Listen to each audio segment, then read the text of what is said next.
Good evening. Good evening, everyone, and welcome to this edition of the IKoK, the International Koalition of Krones Chat. I am Essence Catharis, founder and one of the Krones of the IKoK, and we are very honored that you all have joined us this evening for this work, for this information share. And this evening we are actually going to be doing the first activation, first of 3 in the next 3 years for the Planetary Earth Star Chakra. So we're very honored that you joined us this evening. I'd now like to ask the other Krones to go ahead and introduce themselves and say hello. So, Kabaha. Good evening, bonsoir. I wanted to add a bit of information about myself, actually, from previous chats.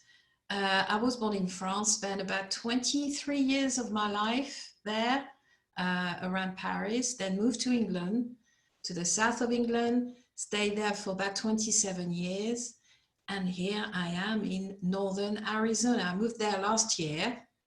Very excited about my new life. I'm an intuitive, a spiritual facilitator, and a crystal therapist. And I'm very excited about tonight's show. Over to you. Hi, I'm Ariane. I live in the far north of Queensland, where it's a beautiful spring day. My joy in life is to help others who are doing it tough. I'm a qualified holistic counsellor, a meditation teacher and therapist, a Reiki practitioner, an EFT master practitioner. But really, I love just talking with folks who are starting out on their spiritual journey and are seeking guidance. I help people to bring about their own healing and to find their joy in life, whatever problems they're dealing with. Thank you, Essence. Okay, thank you, ladies. Thank you. Wow, we have a lot on the plate this evening, I guess you could say. Sharing of some information, and then the actual, oh, excuse me, I've got paperwork trying to fly away over here. And then the actual meditation work for the activation of the Planetary Earth Star Chakra. Before we begin, I would like to just want us all to take a moment and just sort of center ourselves and connect energetically so that we can create a sacred space in which to come together and share and do this work this evening. While we're doing that, I'm going to go ahead and read the Metatronic numerology frequencies that we use to help set this energy sphere, and we'll go from there. So if everyone will just get comfortable and take a deep breath or two, breathe in, out, and relax. Bring yourself to center, and another deep breath. And relax and let go of the cares and the worries and the stresses of the day. Don't worry, they'll be there when we finish. You can pick them back up.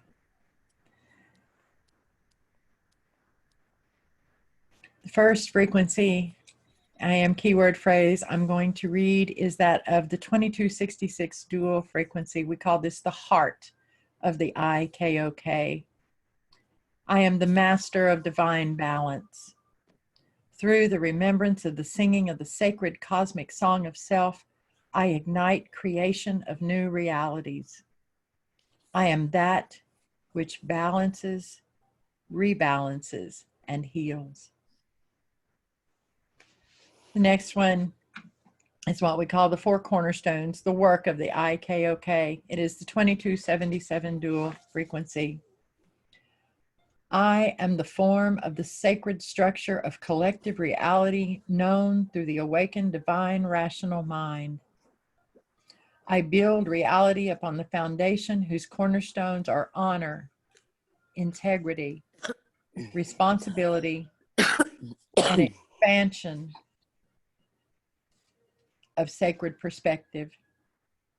I am the master builder of collective galactic realities. One last, and that is the 655 dual frequency. We call this the Starseed I am frequency. I am that which is aware of the responsibility of clearly hearing the voice of love. I am responsible for anchoring love's message of rebalancing within the collective field of humanity. I am Starseed.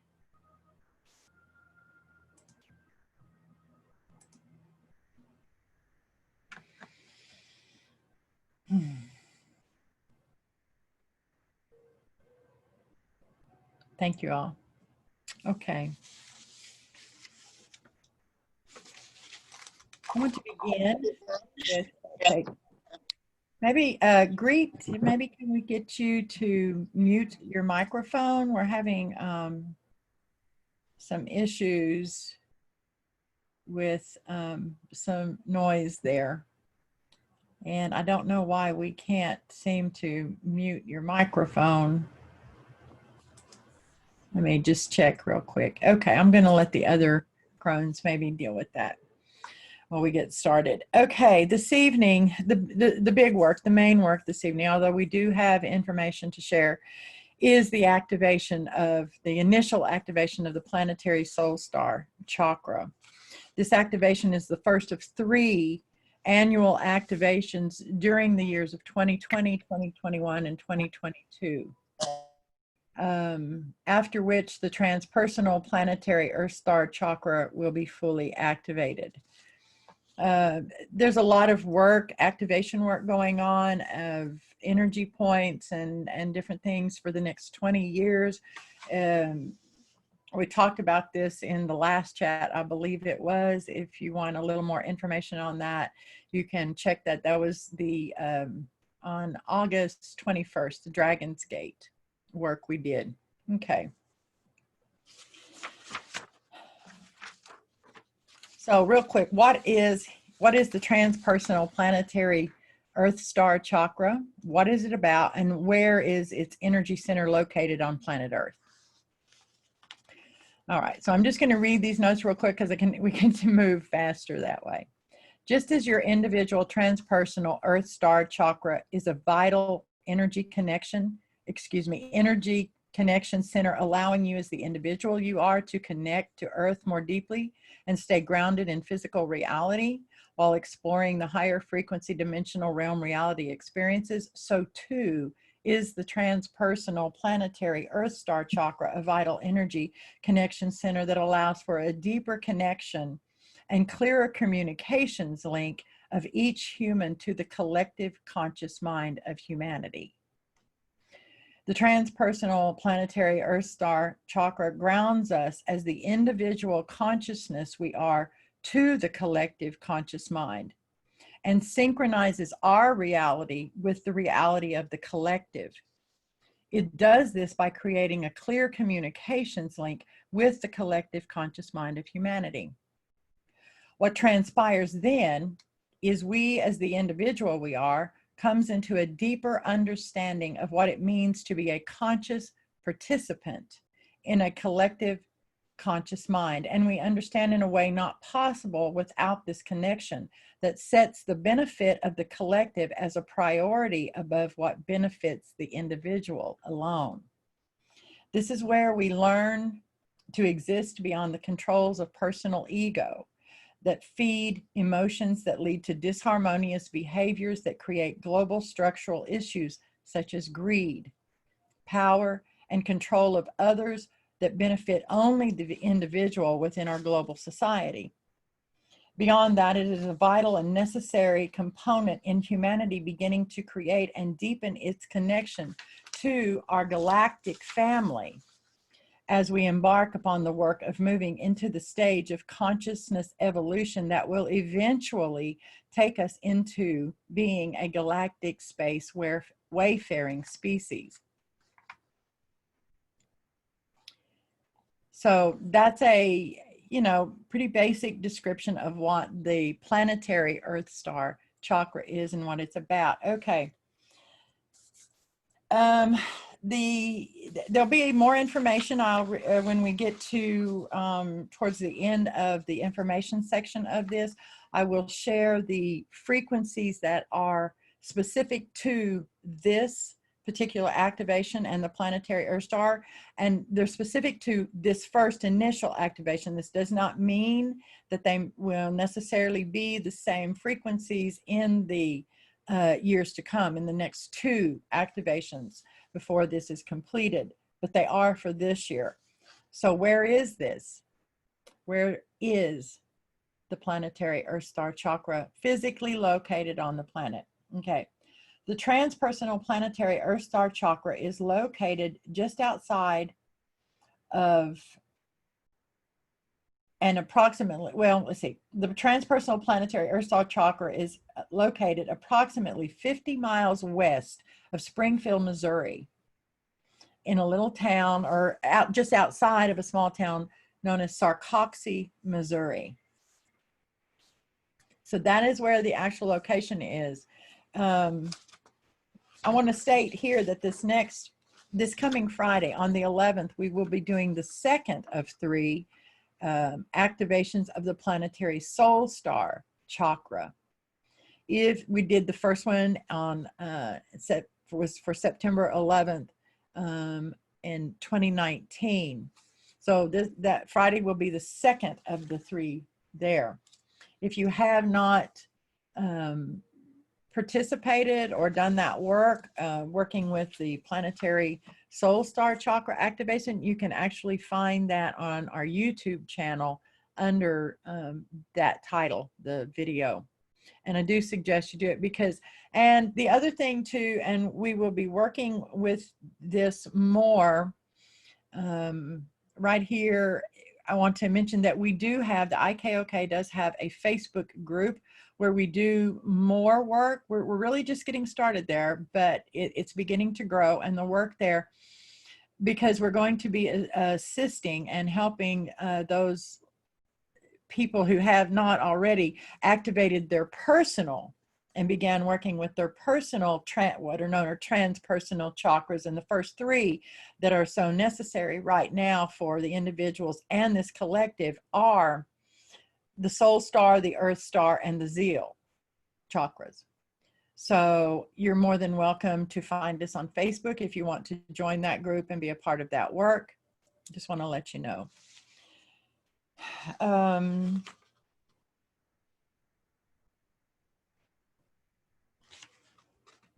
I want to read something to you real quick. And like we've said earlier, this is, if anyone has questions or comments that they would like to make during the program, you're more than welcome to. You can type your message in the chat box and we'll be more than address it, and even can come on and talk with us if you're of a mind to. I want to read something to you to start going deeper into this evening's work.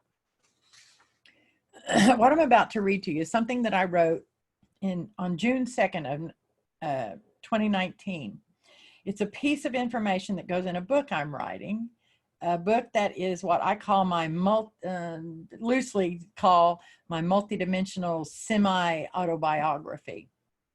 Well, excuse me, I'm sorry.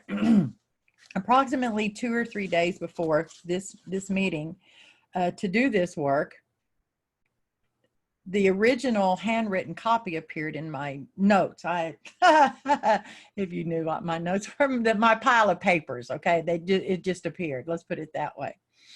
I saw it and I didn't think too much of it at the time, other than I read it because I just really love it. I really resonate with it, you know, I think for obvious reasons.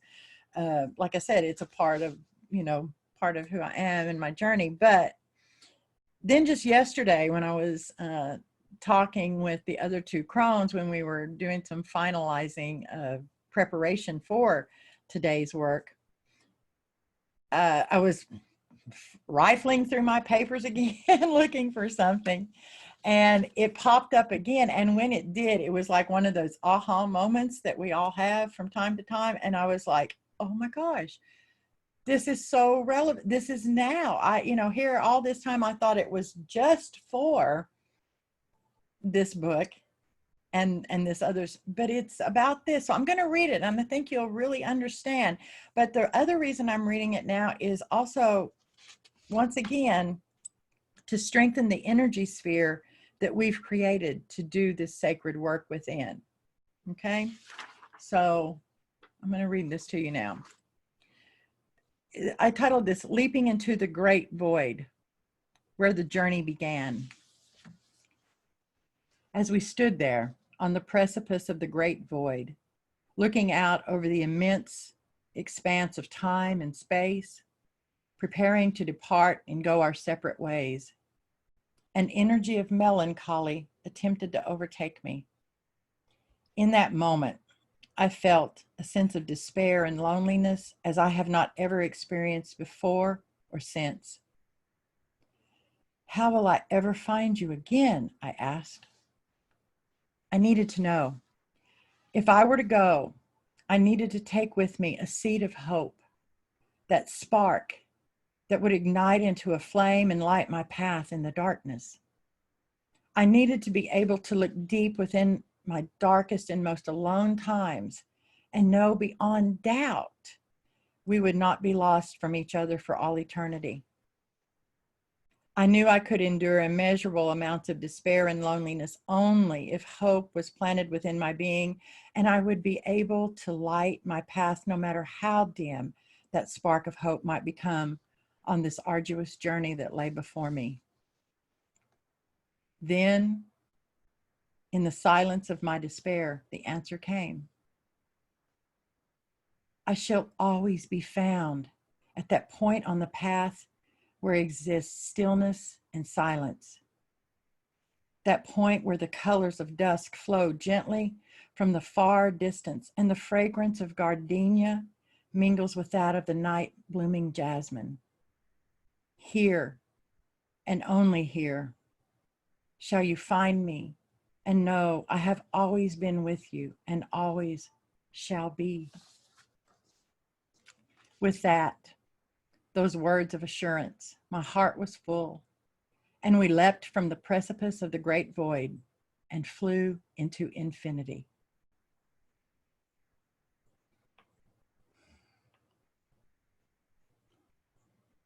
I think everyone knows that journey. That's why we're here.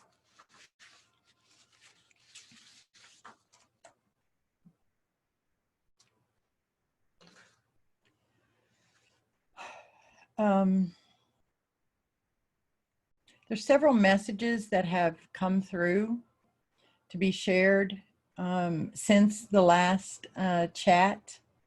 For those, I want to just recap quickly some really important work and energies and what's even the word I'm looking for here? Situations is what come to mind in the moment that are occurring right now.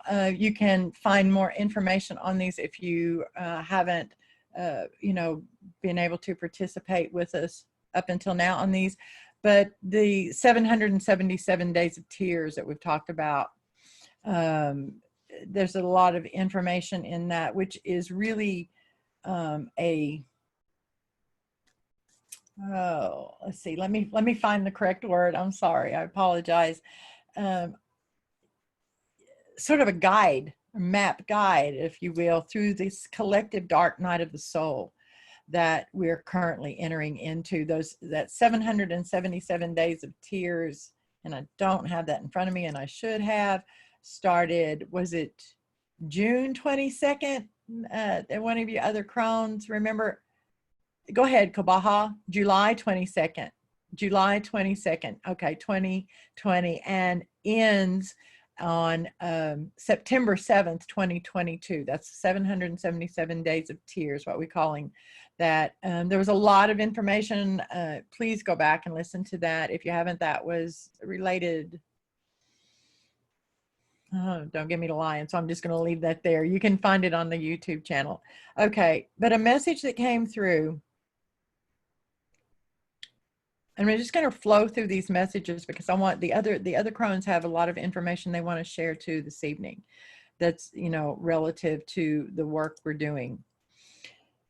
A message from September 3rd. Your collective reality experience is currently in such a state of chaotic flux that beliefs, individual and collective, need to be reevaluated frequently and regularly, especially individual beliefs, because it is the accumulation of individual beliefs that create and maintain collective realities. So what that message is telling us is, because of this global situation where this collective currently is, and you know, all the different things we could go into and talk and discuss over again, but we've already discussed those so many times, we're just going to move forward with this.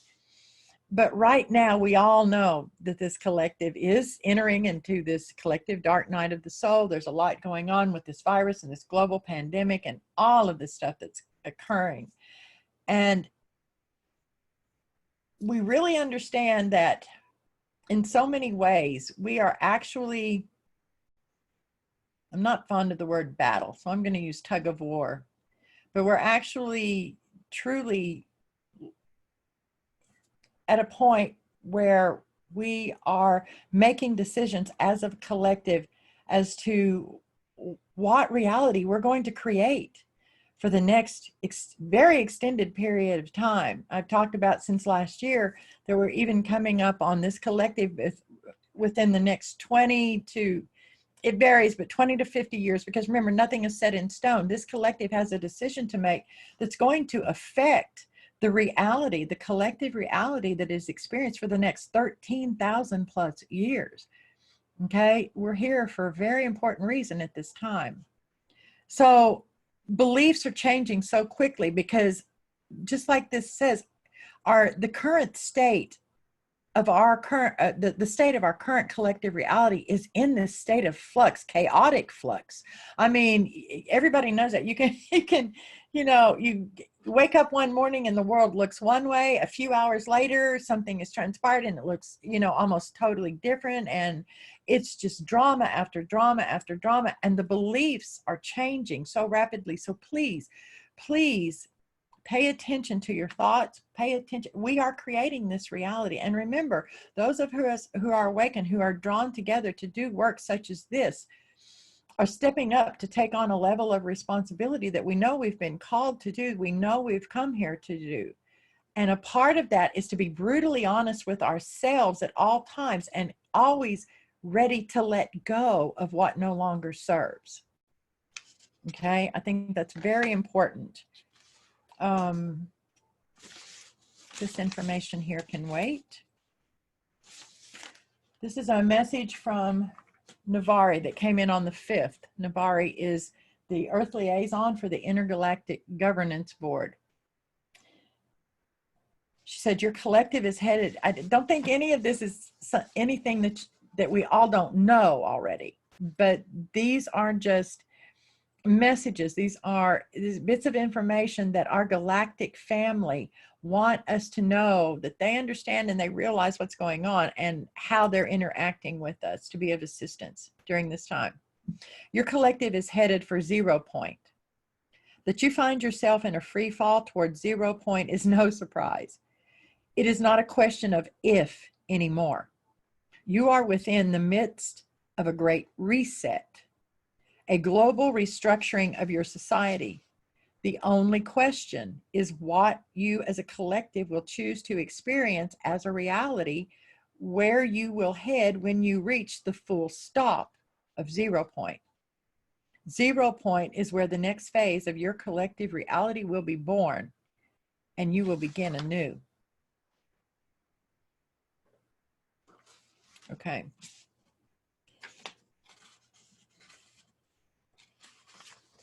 I'm going to give me just a moment. I apologize once again. There's just so much, and trying to move through it quickly so that we can get to the actual work.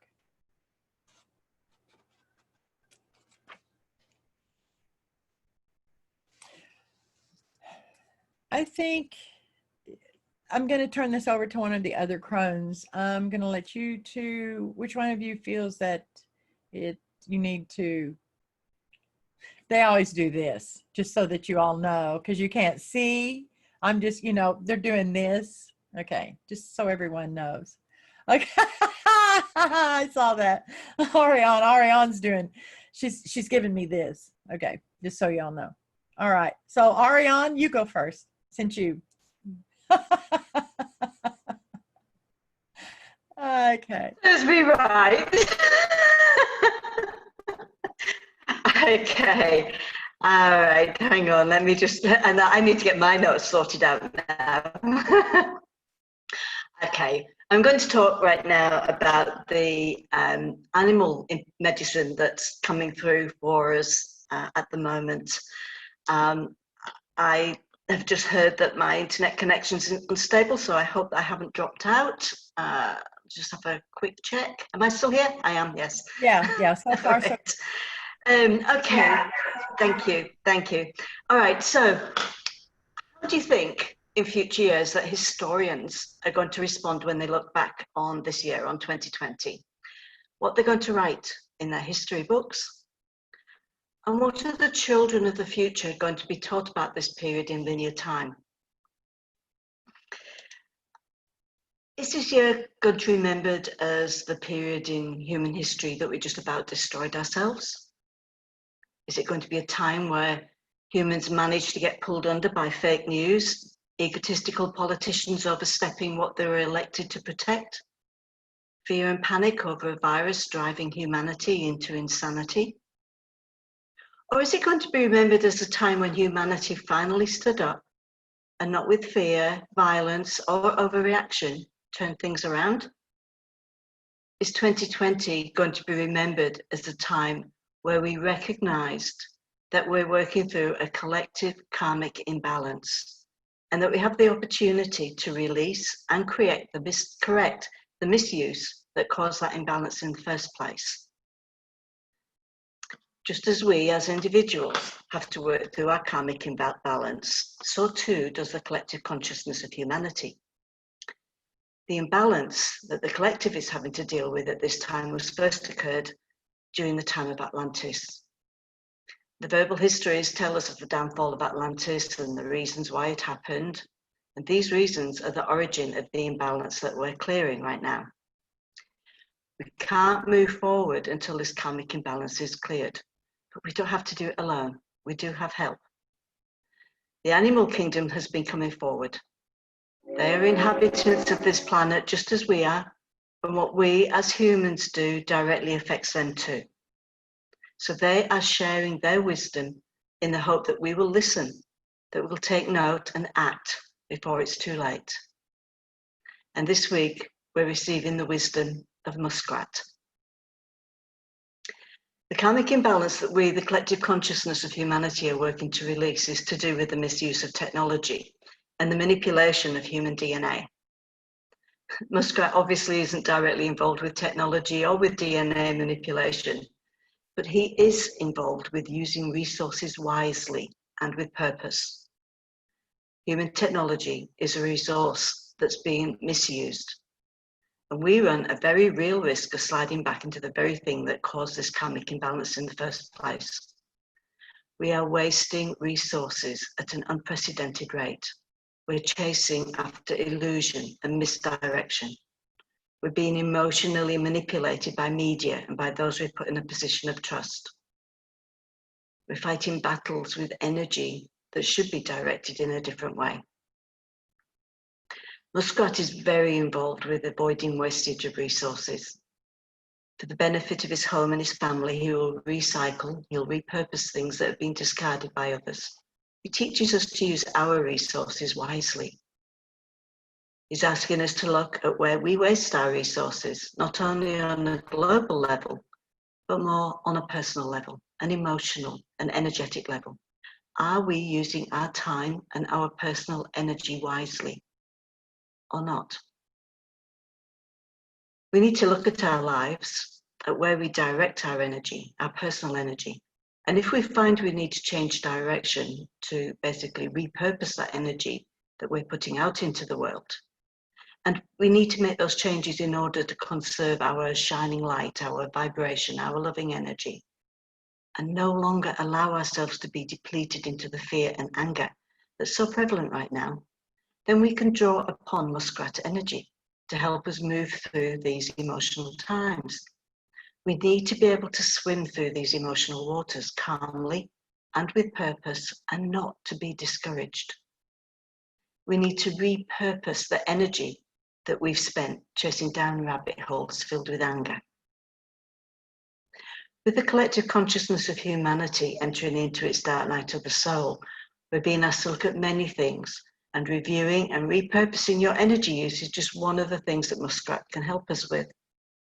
Another area to look deeply into is how we interact with others.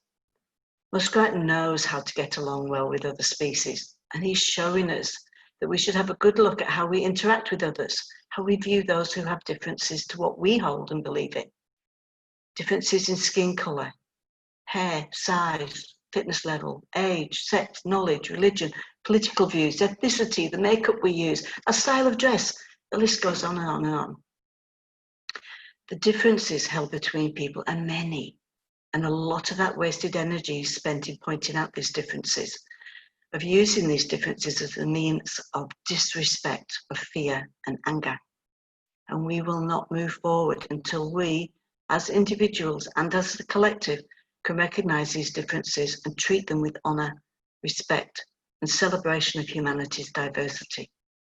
Because, as we've said before, we can't have unity without diversity. Muskrat's bringing a whole heap of wisdom to our attention, so draw upon his energy as we work our way through this dark night of the soul. Draw on it as an individual thread of the collective consciousness of humanity that you are. Muskrat is our messenger today, but we also had a visit from one of the most loved of spirit messengers in the US, singing "Pretty, pretty, pretty." A red cardinal joined in our crone conversation. Cardinal is a messenger of change, and she brings a message reminding us that we are loved and supported. And while she can bring confirmation that you're on the right track, she could just as easily be visiting to tell us that we need to look around, that we need to look into ourselves and make sure we haven't got caught up in using our energy on something that is not singing to you of beauty. Messengers on crimsoned wings should never be ignored. They carry the wisdom of ages, and a cardinal can often appear to help us make up our mind about the right course of action. If you find that your course of action is to separate yourself from certain elements that are being destructive to your energy, if you're feeling emotionally wobbly, if you need to make some changes in your life, or if you discover that you're having difficulty in understanding someone who is perhaps oriented in a different direction to you, then close your eyes. Draw in a couple of deep breaths. Focus on Muskrat. Bring his image into your mind. And in gratitude for his gift of wisdom, ask for his aid in helping you to use your resources in a way that brings love, hope, peace, and safety. Thank you. Thank you. Thank you, Ariane. It's always so amazing what comes forward when we begin preparing for these chats and stuff. I was actually I had the information and then I was like, well, we don't need that this evening, but with what Ariane just shared, I want to share this real quickly. She was talking about, you know, the 17.8 ATKI, the Atlantean Technology Karmic Imbalance, what was used, that this collective consciousness currently, okay, manifest, used to subconsciously, it was created this from a subconscious level to bring an experience that literally gave no choice but for the entire global population to have the same experience at the same time, and therefore show it in a way that has never been shown before, that we're one. That nobody's, you know, nobody, it's not a win or lose for this or that or us or them. We're one. Okay. And man, that is such a hard lesson but I want to show this information real quick. In August of 2018 at the Lions Dragons Gate, we were given information and upgraded codes. Okay, now this is related to even to the 17.8 ATK, and believe it or not, this is related to the work we're here to do this evening. It may kind of not seem like it, but it is. Okay. Upgraded codes that were designed to begin a process of the acceleration of the expansion of consciousness, of the collective consciousness.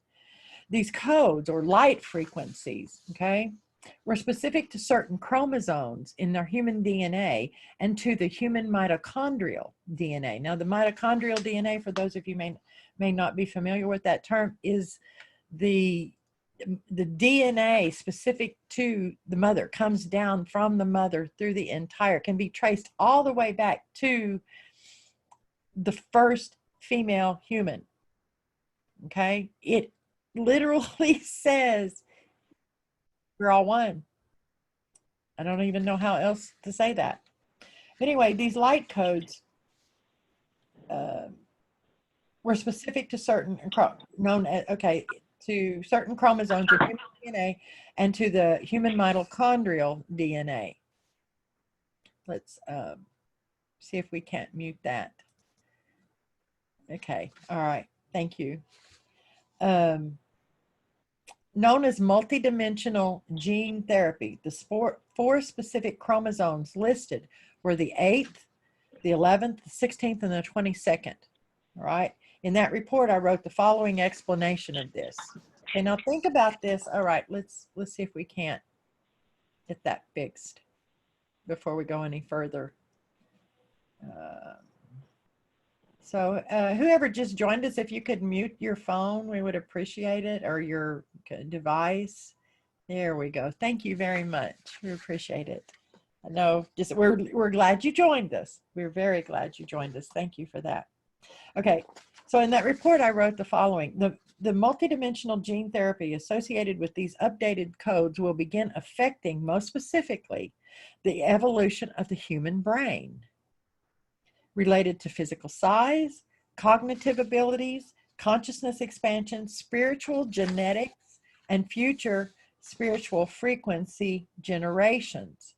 One of the first daily signs of this will be a big change in how humans, specifically mainstream science, views autism, what is now considered a medical condition, as well as in breakthroughs in understanding schizophrenia. Now, not long after that report came out and we got that information in 2018, I began seeing a lot of articles just exactly on those topics: autism, schizophrenia, things like that. Okay. Then suddenly that all, by 2020, okay, here we are. So I mentioned, like in my notes that I've written here, I said I mentioned this here only in passing at this time, but with knowing that you can see a bit more clearly why at this time. So basically from August of 2018 up to about February to June, somewhere in that area of 2020, by mid-20, we as a species were under attack, you could say, by the shadow side forces of light.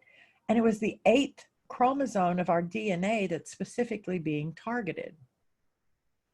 Okay, I'm going to leave that there. We're not going to go deep into it, but that information wants to be shared now, let's just put it that way, for work that we'll be doing soon. Now, if you're not familiar with what's going on in mainstream, okay, around this global pandemic and this virus with the 8th chromosome, you can Google that and you can find some information on that. Okay. Tutilaron of Atlantis. This is an aspect of self that I've been working with since around 2011, 2012, something right in there, I want to say.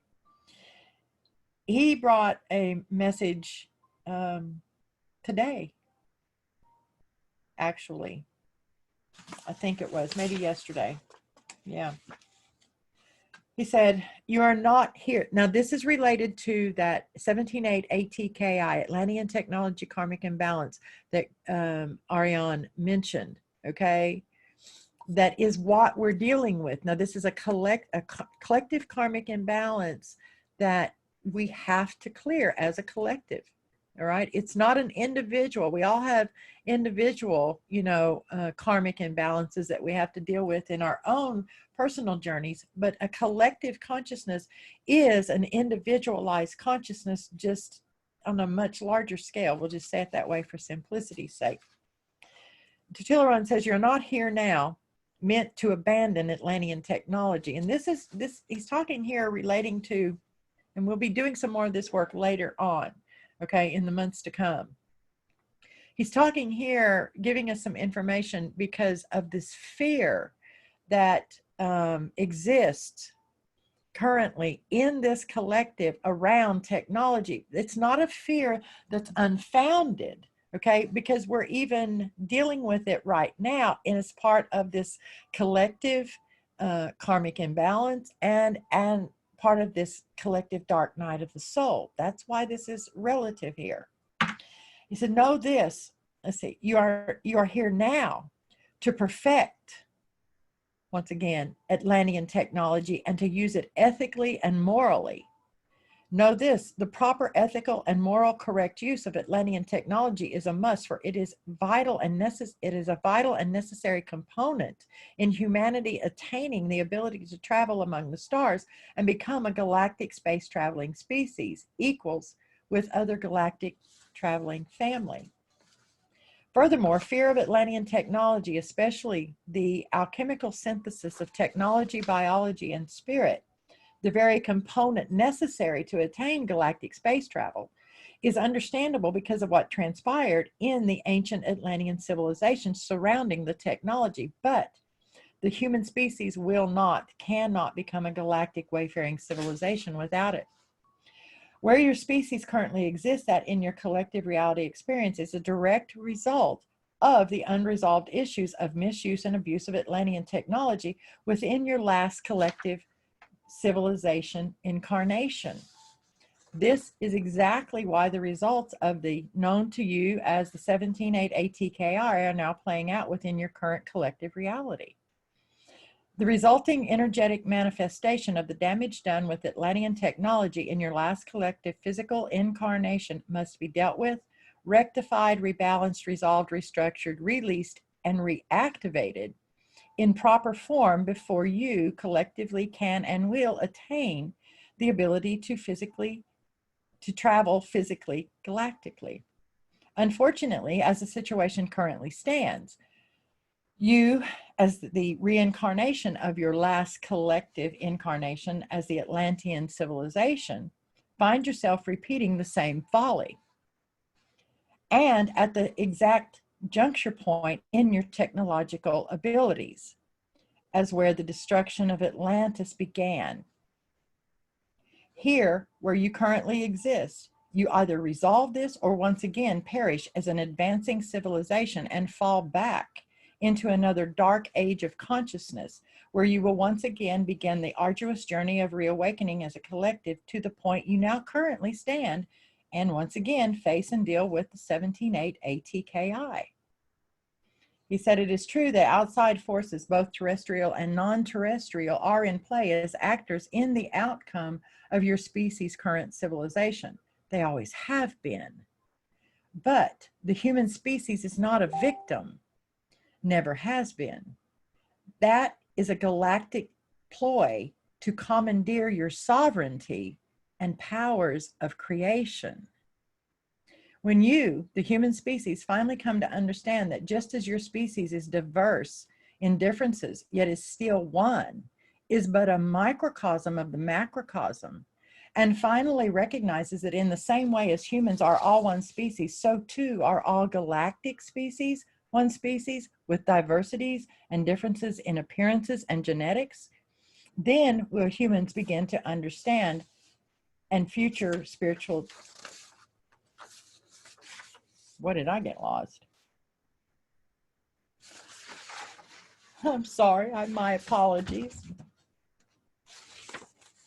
Lost that piece of paper. 10, I need page 12. There it is. My bad. I apologize. Nothing like messing up a good message, huh? Okay. Let's see. let's go back to when the human species finally come to understand that just as your species is diverse in differences, yet is still one, is but a microcosm of the macrocosm, and finally recognizes that in the same way as humans are all one species, so too are all galactic species one species with diversities and differences in appearances and genetics, then will humans begin to understand they are not victims of other galactic species, but are instead a portion of the galactic species, a greater galactic species. They will then come to understand they are simply at a stage of development, both in consciousness and physicality, that is still planetary bound and tied. Think of it this way, not all humans are fully matured and of the same age.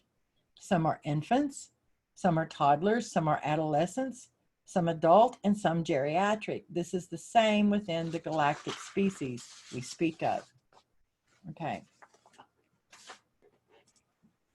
I'm going to turn this over to you, Kabaha. I'm feeling led now that it's time to turn this over to you.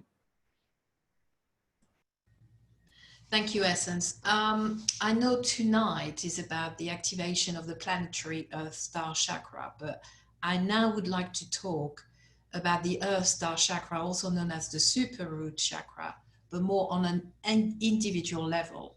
What are the benefits of working on our Earth Star Chakra? The Earth Star Chakra is not located in the physical body like most of the other chakras are, yet it still can have significant effects on a day-to-day life.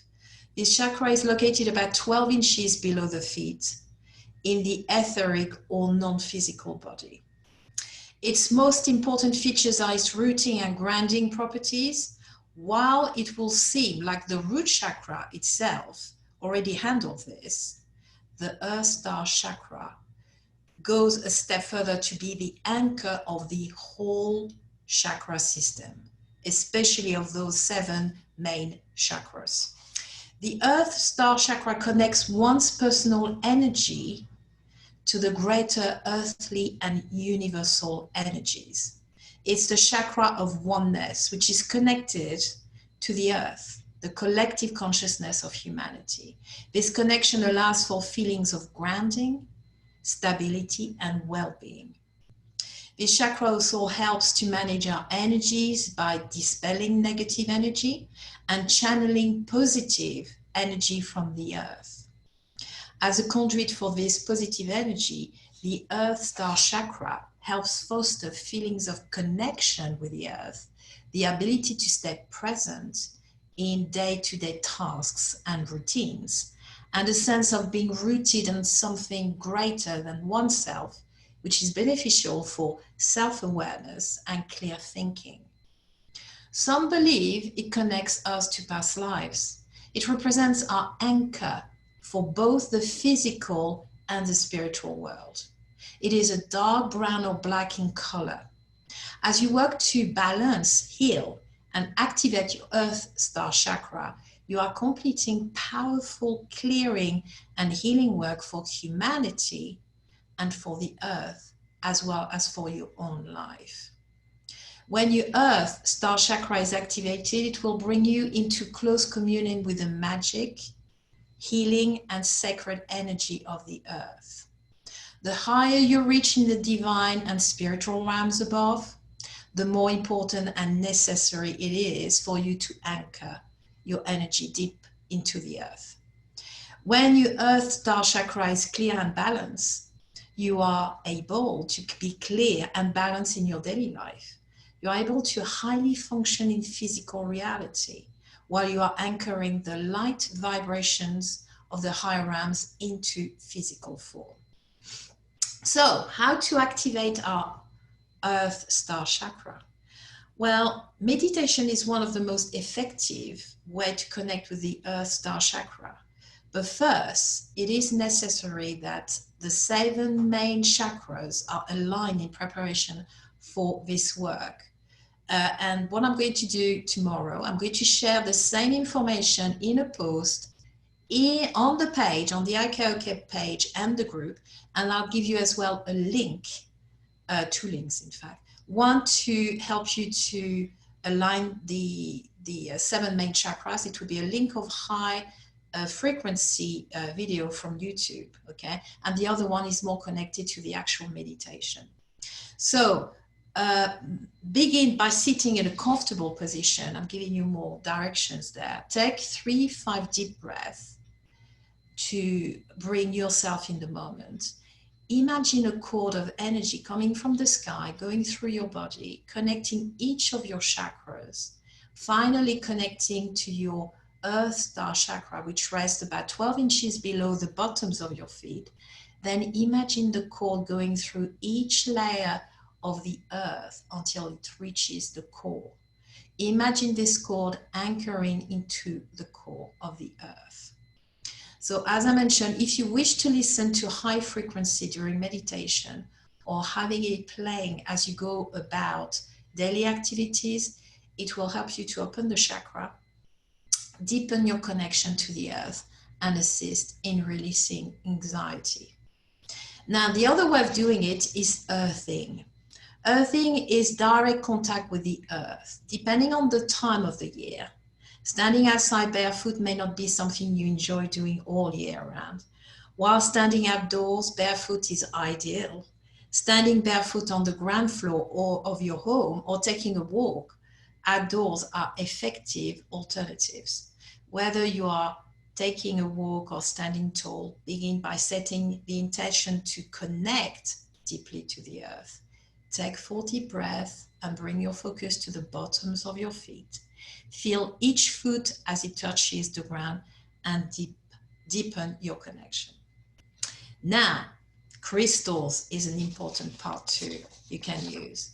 Wearing dark brown or black crystals such as onyx, obsidian, or black tourmaline will assist in clearing the Earth Star Chakra while assisting in releasing energy accumulated throughout the day. Among other stones, you can also use black kyanite, shungite, bronzite, petrified wood, apache tear, smoky quartz, or tiger's eyes. Listen to your intuition when choosing the crystal. Wear this crystal throughout the day. When you place the crystal on your body or in your pocket, take 3 to 5 deep breaths and set the intention of connecting and clearing the Earth Star Chakra. Now, talking about the benefits of having a balanced Earth Star Chakra. Grounding yourself, affirming your authentic self is one of them. Reflecting on your past choices without drowning in the past. Applying knowledge from your past to your present. Increasing self-awareness of your purpose. It is responsible for supporting you in standing and living in your truth, as well as realizing and following your life purpose. Activating and understanding your DNA origins, so on the biological and spiritual level, bringing past life regressions and karmic patterns to the surface, developing an understanding of your connection with everyone and everything. The Earth Star Chakra is responsible for making us feel deeply connected to our own energy and those of the Earth and the universe.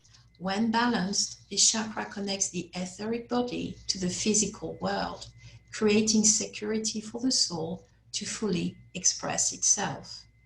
Characteristic of an individual with a balanced Earth Star Chakra can include feeling deeply connected to our inner powers, a connection to the collective planet and the universe, seeing the big picture, working for a greater cause, peace of mind and feeling secure. Just as the roots of each tree are connected with the ground and interconnected to the energy and information of other trees, we are also connected through our Earth Star Chakras to the collective consciousness of humanity. If you keep a healthy Earth Star Chakra with time, you will notice that your ability to see the bigger picture will increase. This should help you feel more grounded and secure. A strong sign of an activated Earth Star Chakra is a deep connection to your inner potential and power. Once you have this, you will start feeling a spiritual connection with the whole planet and the universe. Thank you. Thank you. Thank you, Kabaha. Wonderful information and something that everyone can benefit from. And like Kabaha said, be watching on the IKoK page in the group, and she will post these information and links that you can use to do this work, because this collective is coming up into a place. And those of us who are here to do this work, who hear this call and answer it, we are stepping up, and we are taking on the responsibility that we know that is ours individually and ours as a group, and group collective conscious mind, to be of assistance to the entire collective of humanity right now, because we are at a very crucial juncture in our consciousness expansion journey. I want to go ahead and, Ariane, is there other information that you have that you want to share and talk about this evening? I do have other information. I have to say I'm not too sure whether it's the right time or place to, but hey, I've been given the message and it's very strong. It left me a bit shaken, but hey, I'll share it. It needs to get out into the world. I grew up in the UK in a time where the world always seemed to be fighting. And in my hometown, we had to deal with the IRA, with Greenpeace that was very militant at the time. We built nuclear submarines, and we had 2 nuclear power stations nearby. And so we were on the Cold War strike list. That big red button that a certain person in the US and a certain person in Russia had an access to, both had armed warheads pointing straight at my town. Media were really vigilant in reporting every single act of warfare, torture, famine, racial riots. Fake news wasn't needed. There was plenty of drama to build fear without that. And for me, that brought me eventually to a point where I couldn't handle it anymore, couldn't handle any of the energy anymore, and I had my first mental breakdown. I learned how to cope with life, and I did it by burying my head in the sand and refusing to watch the world. Now, I watch our young people being forced to live through that sort of drama. This trauma that they are having to live through and are being affected by is very different. In my day, you knew the direction that death was likely to come from. You lived it. It was normal. You knew it was going to come down with those big warheads. It was normal. You just got on with life. You played with your friends. You went to school. You got into trouble. You left school, started work. You lived life with that shadow hanging over you, you and every other person that you knew. And it was that every other person that you knew that allowed you, that gave you the strength to be able to deal with living under that sort of pressure. Our kids, though, they have that shadow hanging over them too. But for them, the direction that the fear is coming from is far less solid. The fear and the anger and trauma of my young life damaged me, and I've struggled emotionally all my life, rolling from one drama to the next, usually in tears. And I wasn't isolated behind a mask. I wasn't separated from everyone else by 6 foot. I wasn't taught to fear everyone around me. How are our children going to cope with the trauma of isolation that they're having to face right now? I watch the news now. 40 years of not watching the news. It's been a baptism of fire, I tell you. And I see the politicizing of what is basically a bad strain of the flu. Personally, I can't think of it as anything else. I am a survivor of bird flu. I was probably one of the first people in Australia to get bird flu a year before that pandemic was fully felt around the world. There was no restrictions. It has the same symptoms as COVID-19. is passed on in the same way through airborne droplets from coughs and sneezes. And it carried a 68% mortality rate. Out of every 100 people that caught bird flu, only 32 people survived and lived to tell. This is the pandemic that resulted in the guidelines for dealing with pandemics that governments around the world are now ignoring and twisting to their own point of view. We didn't shut down the country, we didn't shut down the world, and 68 people out of every 100 who caught this died. The point of all this rambling is our children. How are they being helped through these times? I watch the news, that's new. I see adults who are angry. I see adults who are fearful. I see adults yelling for this or that or the other. I see adults killing each other. I see adults accusing other adults of the most heinous acts of depravity. I see adults exerting power over the lives of others. I see this as videos on social media where kids could potentially see them too. I see adults complaining that they're only allowed to go out for 1 hour of exercise. I see adults complaining that they can't go for a drive if they want to, that they can't go to the beach or to the pub or to work, or that they've lost their work. I see them talking about themselves and other adults. I see politicians and others with self-inflated egos using fear that's been generated to bolster their own agenda. Here in Australia, we're wobbling right on the edge of a dictatorship. We're not allowed to travel interstate. We're not allowed to leave the country. It's a country now where a pregnant mum can be arrested in front of her children for posting on Facebook that she'd like to see a peaceful demonstration. This is the world our children are growing up in. And where are the advocates for the children? Where are the adults who are publicly advocating for the children? I know they're there. The education department in my state have put out guidelines to the teachers, and I volunteer at my local school, and I see firsthand how our teachers are doing their best. But they're not mental health professionals. I don't see a focus on the care of our children on the news programs I watch. Maybe I'm watching the wrong ones. Our children are hidden behind the fear of the adults. They're being poisoned by the fear and anger of the adults. They're being poisoned by their imprisonment and separation caused by fear of something that kills a very small percentage of people. To save one life, we damage thousands. Eventually, these children are going to have to take on the reins of government, of corporate venture. They're going to be the ones who will guide us into the future of humanity, and we are damaging them. We are causing untold trauma to our young people. And like me when I was younger, most of them have no way to express it. They probably don't even recognize the damage. It becomes normalized. It took me until I reached my 60s to fully understand and work my way through those fears of my childhood.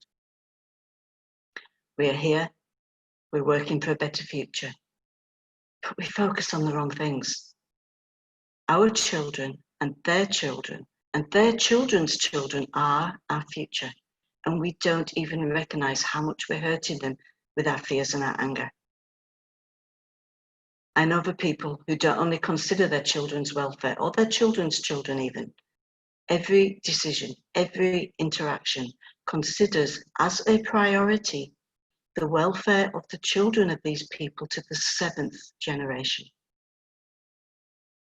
Why? When it's so clear to see that this, our children to the 7th generation, is the future of humanity. Why can't we make that same consideration? We've been focused on now too long. We need to focus on now, but now from the perspective of the next 7 generations. That's only 200 years. What's our future going to look like in 200 years down the current lifetime? Down the current timeline? I've been there, I've seen it. For a short time, I lived it. It's built upon the fear that we are currently generating and passing to our children. And we've got to get ourselves sorted out so that we don't damage them anymore.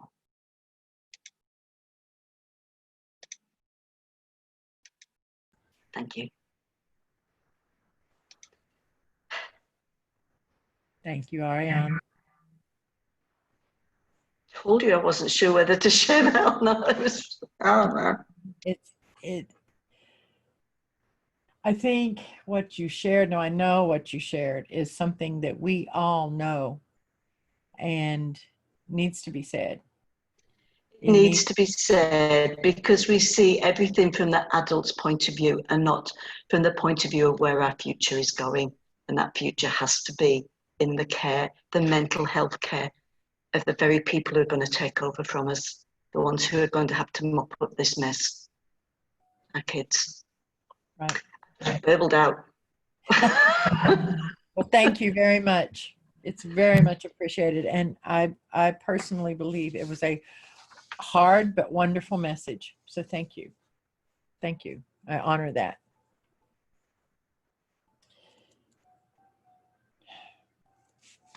I'm just kind of listening, taking a moment to see where we need to go next with the messages of this evening. Kabaha, do you have anything else except for the reading that you're good? Okay. All right. Then we're going to start heading our way to the work we came here to do this evening. With that, I'll go ahead and share this then, because it's kind of, I guess, almost, it really is in line sort of with what Ariane just shared. She's talking about the 7 generations, okay, their children 7 generations beyond, and then, you know, that's only 200 years. And okay, first of all, this work we're here to do this evening, okay, or this afternoon, whatever the case may be for where you live personally on the planet, is the initial activation of the planetary Earth Star Chakra. In a very simplified way of saying it, what the planetary Earth Star Chakra does, it connects us individually to the collective conscious mind of humanity in a way that we desperately need right now. That is why it and the Soul Star Chakra, and then in a few years, the Zeal Chakra, we've all been called to be activate, okay, within the next 10 years, from 2019 to 2028. We are going to do the work of activating these 3 transpersonal planetary chakras. Now, just as Kabaha mentioned, we need to, each and every one of us, do the individual work in bringing our individual transpersonal chakras online. And there are more than these 3 transpersonal chakras, but right now this is what we're dealing with, because this is the beginning process of moving this out in a more expansive way, I guess you could say. All right. We need to understand that it is very difficult. Once again, you often hear me talk about the information that we take and we put it through our human filters. That's normal because we're in this human form. But we have to rewrite, we have to reprogram, if you will. Okay.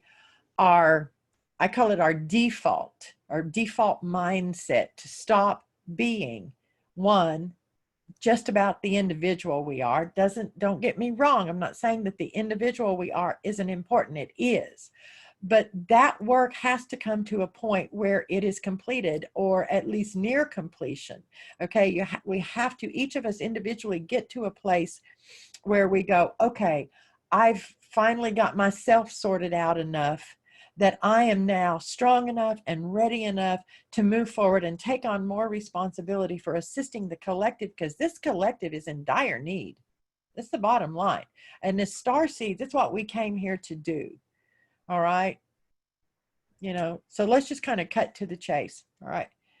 Now, with this timeline that this collective is currently traveling, just like Ariane, okay, in 2018, that is just before I met Navari, just before she made contact with me. Remember, Navari is the Earth liaison for the Intergalactic Governance Board. I was taken and shown and experienced firsthand what I call the HD reality. I'm not going to go into why I call it the HD reality. It really doesn't matter. You can call it anything. Okay. The bottom line is I was taken 600 years into the future, this collective on this timeline. And I have shared this a little bit before, and I'm not going to share all the details because it's not necessary. All right. But I am promising you that we do not want to travel this. We do not want this to be the chosen collective timeline. That, remember I told you just a little while back that we are at a point in the next 20 to 50 years that this collective is going to have to make a decision, and the decision will be finalized, okay, in that time frame as to what reality, collective reality timeline experience we travel for the next 13,000 plus years, okay? A little bit of perspective just to kind of bring it, you know, into the human mind and filters. 13 to 15,000 years ago is when Atlantis fell. Remember, this is all very simplified, but I'm stating it in this very simplified way. At the 17.8 ATKI is back here now, okay, because we are the collective consciousness of Atlantis reincarnate. We are here just as the humans we all are in multiple lifetimes. So do collective consciousness, right? Right. Starseeds, we came in. Remember, I've talked about all that we've talked about on past chats, that where starseeds are, what is happening with starseeds, that this spiritual energetic drug that they have become addicted to, CT, how it is taken. We all see this. We all see what this has done, okay, to starseeds and to the work that we came here as starseeds and quote unquote light workers to do. It's off track.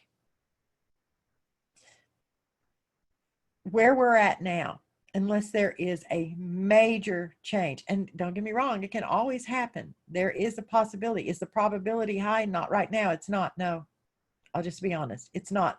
The probability is not high that in our lifetime, at least, we get off this timeline. But that's our work. That's what we're here to do. Okay. We came here right here and now to do it. So love, hope, and strength. Charity of spirit. The time of the first wave, I want to share this, of starseeds and light workers is nearing the beginning of the end. Okay. The first wave of starseeds, right, began coming into this planet, into this reality system approximately 100 years ago or so. And I'm just using these terms to make it simply to understand, right? And we've done, as Starseed consciousness, okay, group consciousness, we have done amazing work, all right? It failed, whatever, you know, see it however you want to see it. It really doesn't matter. This is just where we're at.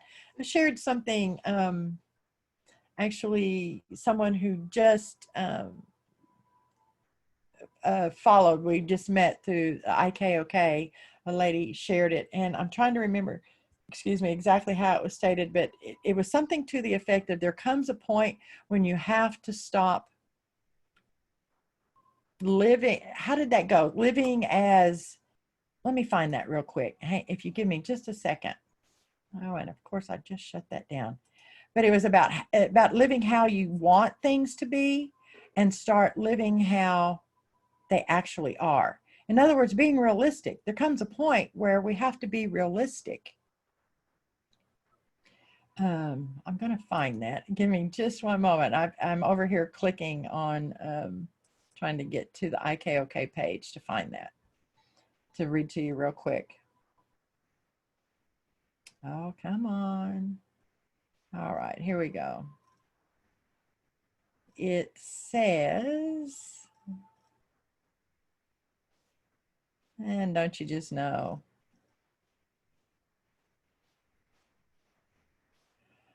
At some point, You just have to let go of what you thought should happen and live in what is happening.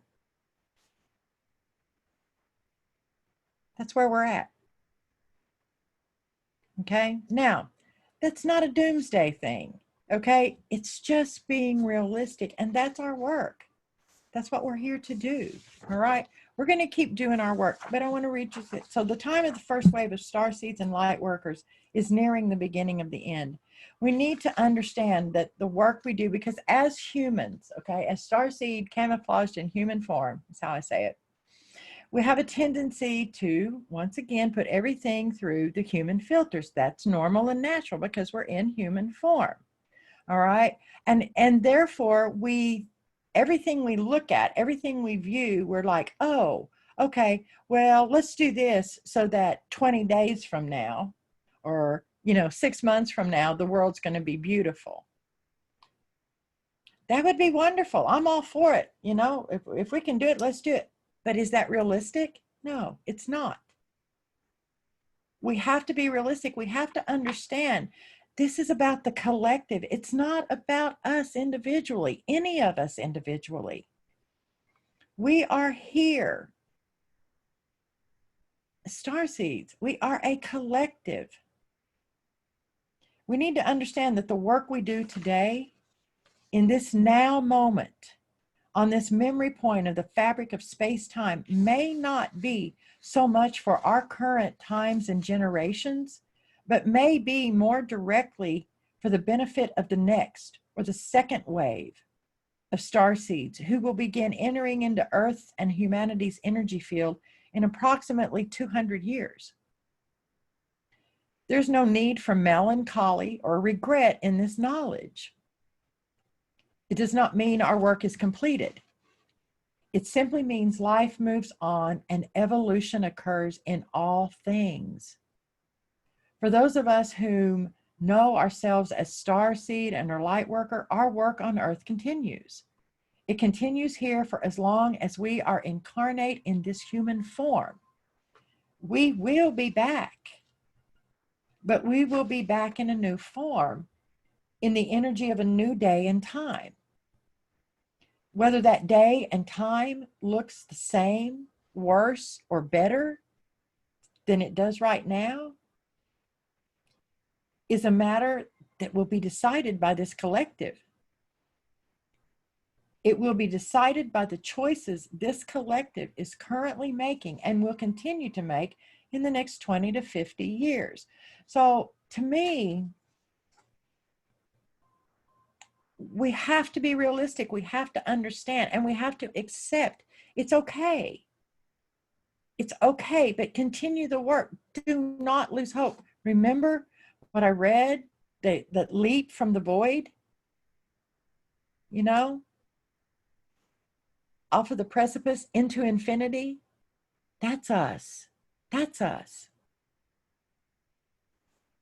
That's what we're here to do. I have another message that came in today that I would like to read in this moment now. It's a message from Hecneocephalus, who is one of the descendants of the founders of Lemuria. I titled it Return of the Masters as the message. She says, things are amping up quickly in your reality. The masters of knowledge and wisdom, those that have been working quietly in the background for the last 2 to 5 decades plus of your Earth time, are hearing the call to come together. They are moving out in search of each other as they individually hear the call and feel the magnetic tug they have been awaiting. They all, each one, hold enormous amounts of knowledge and wisdom. Knowledge they have spent the better part of their current lifetime, human lifetime, bringing forth from out of the mists of forgetfulness in which your collective mind has been existing within. They have been deep in study, research, communication with their multidimensional aspects of self for decades. They have known their special knowledge was but one part, one puzzle piece of a galactic puzzle of ancient future knowledge long ago forgotten by humanity. Knowledge and wisdom that in this, their current lifetime, would be needed to be shared with humanity if it were to survive as a species. They have patiently and diligently studied and worked, awaiting the energies of the appropriate time to activate them to step out of the safety of the shadows of their protected place of study in order to bring forth what must now come together for humanity of Earth to not only survive the near destruction of the species it has wrought upon itself, but to also begin its collective movement into conscious remembrance of its true galactic origins of a global scale and initiate its journey into a space-faring species.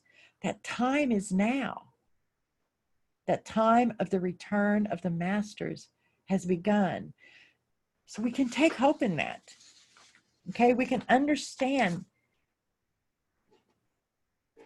no matter what decision this collective makes, that is the reality that we have to understand. It is what we're dealing with. So let's just continue the work. Now, does that mean that you're not going to have days that you just go, oh, no. I have days that I just go, oh, you're kidding me. You know, ask the other two Krones. We've got this. It's who we are. It's why we're here. So let's just get on with the work. All right.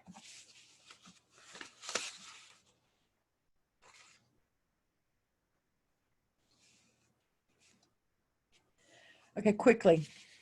Dinosaur came to play. Wow. Yeah, dinosaur came to play with this related to the initial activation of the planetary Earth star chakra. Dinosaur came to play. I was awakened at, I don't know, I don't even remember now. Yesterday morning, I believe it was.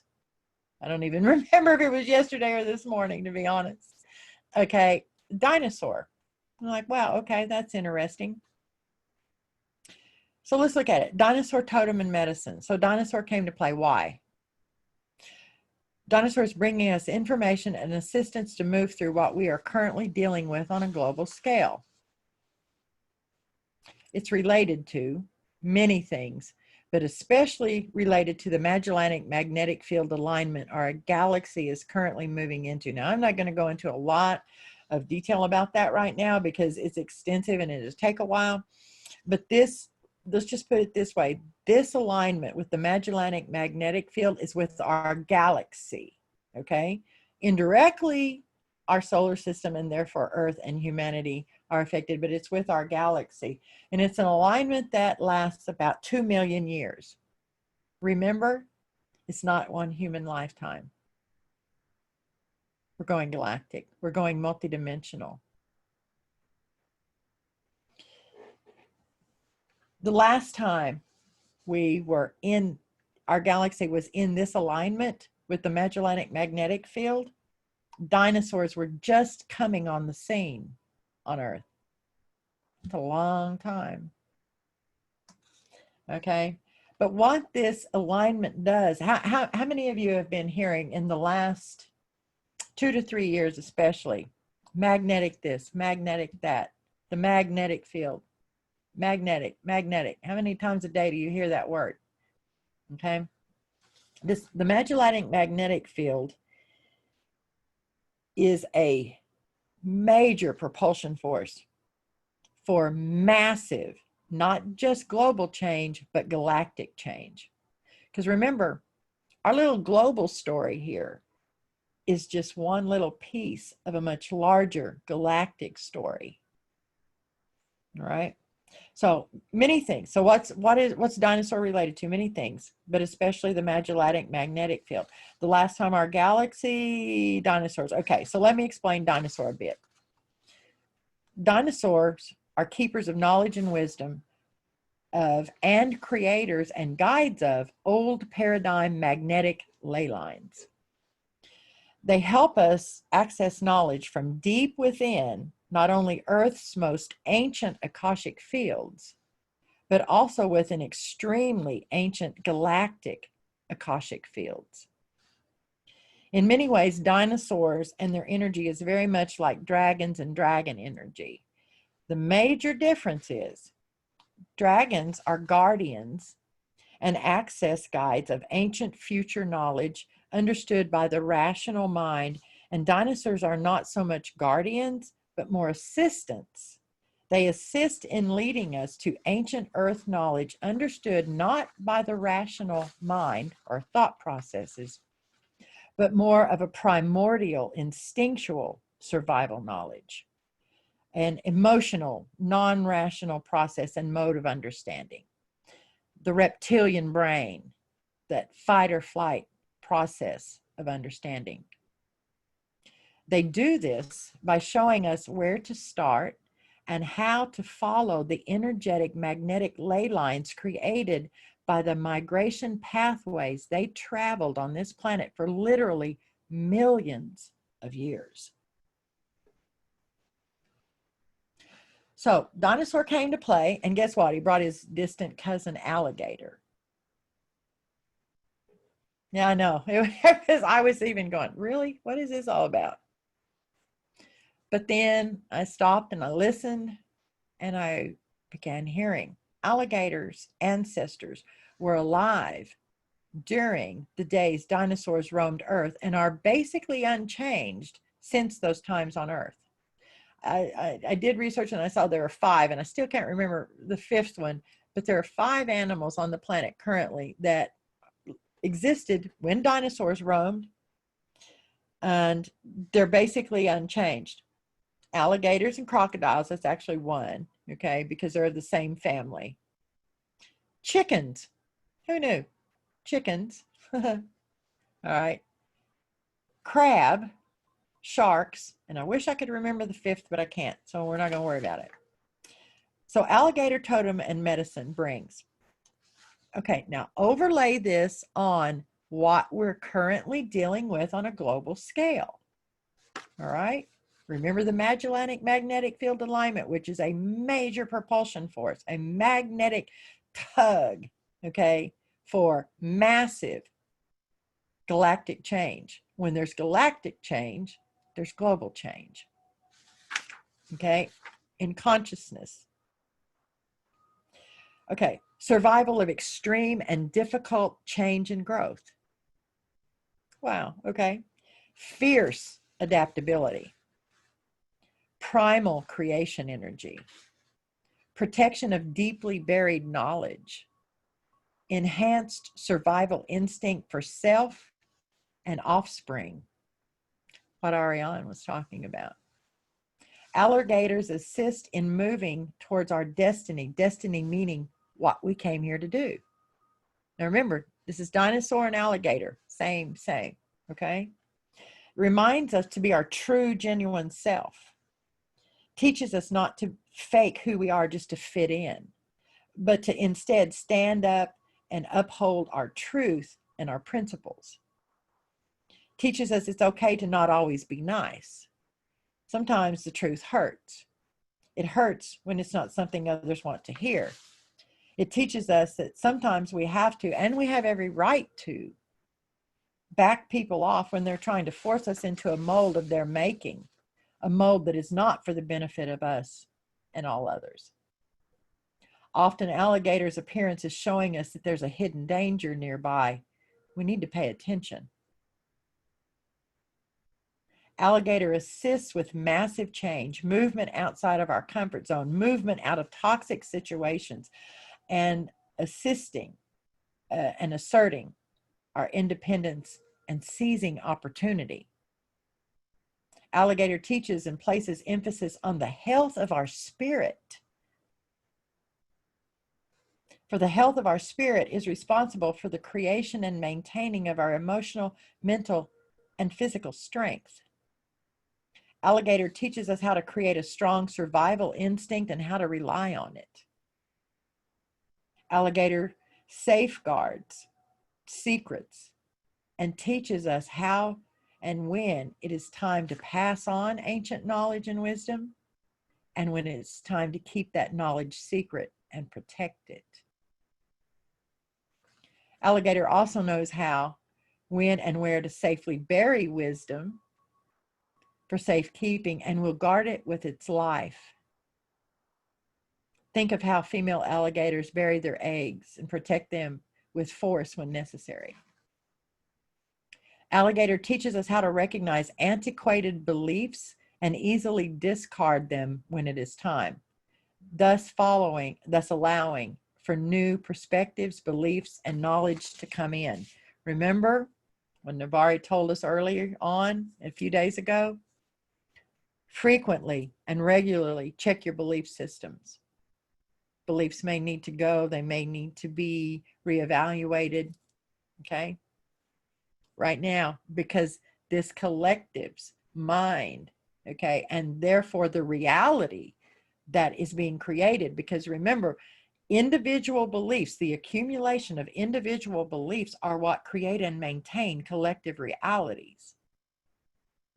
So we need to check our individual beliefs regularly and make sure we're not holding on to something that needs to go, that is adding to what this collective is currently creating, that we're all having to live with.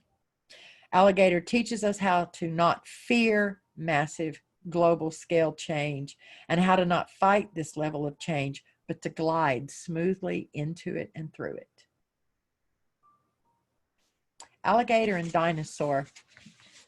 At first I was like, what in the world? But you know what? It makes a lot of sense to me. So alligator, dinosaur, they're one of our best allies, energetic allies right now. Okay. Kabaha. You ready? Okay. Thank you, Essence.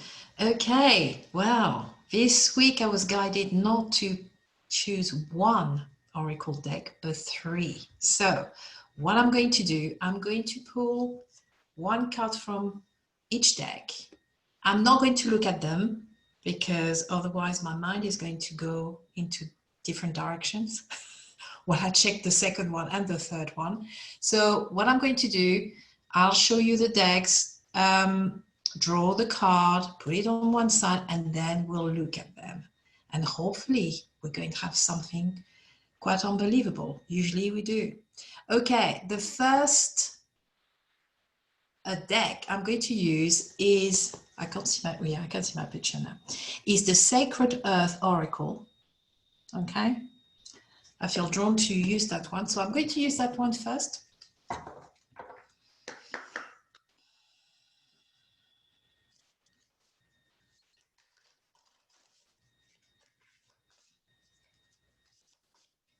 Oops.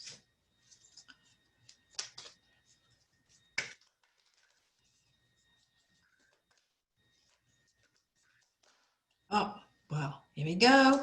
Just jumped out. So I'll put that one on one side. The second deck I'm going to use is called The Soul's Journey by James Van Praagh. This is the deck. Okay. So let's do it.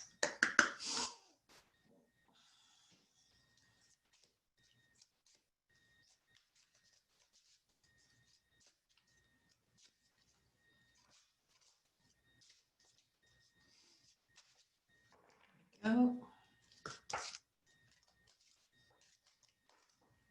That's going to be the second one. And the third deck, I'm going to use the Starseed deck by Rebecca Campbell. I'm excited. I don't know why, but I feel my body is vibrating. That's a good sign. Okay.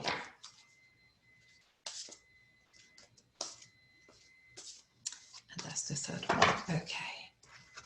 So let's have a look. First card. Oh, wow. Beautiful picture as well. The first card is discernment. That's one of our favorite topics, isn't it, Essence? Very much so, very much so. Okay, so that's the first card. The second one, oh boy. Okay, balance. I bring a state of perfect harmony into my world, and I do so without judgment. There we go. Here's the card. And the third one. Oh, wow. Beautiful. Star Keeper, cosmic ancestor, seed the light by staying grounded. Look at that. Wow. That's why I've got shivers all over me right now. Okay, so what I'm going to do, I'm going to look at each card. Bear with me. I'm going to connect to the card. Well, discernment, I mean, to me, is the balance between the rational mind and the intuition. But what's interesting, that reminds me what you just mentioned, Essence, about checking our own beliefs. So we are asked more and more to be discerning on many things in our lives, okay? And I'm talking about information we're getting every day. You watch the news, be discerning, okay? You go through a spiritual awakening. I know at the moment it's very challenging. You've got a lot of information online. Again, be discerning. What resonates with you? That's what I'm getting. It's about being observant. You observe, you assess, and you're talking from a place, hopefully, and look at that picture. Can you see the heart there?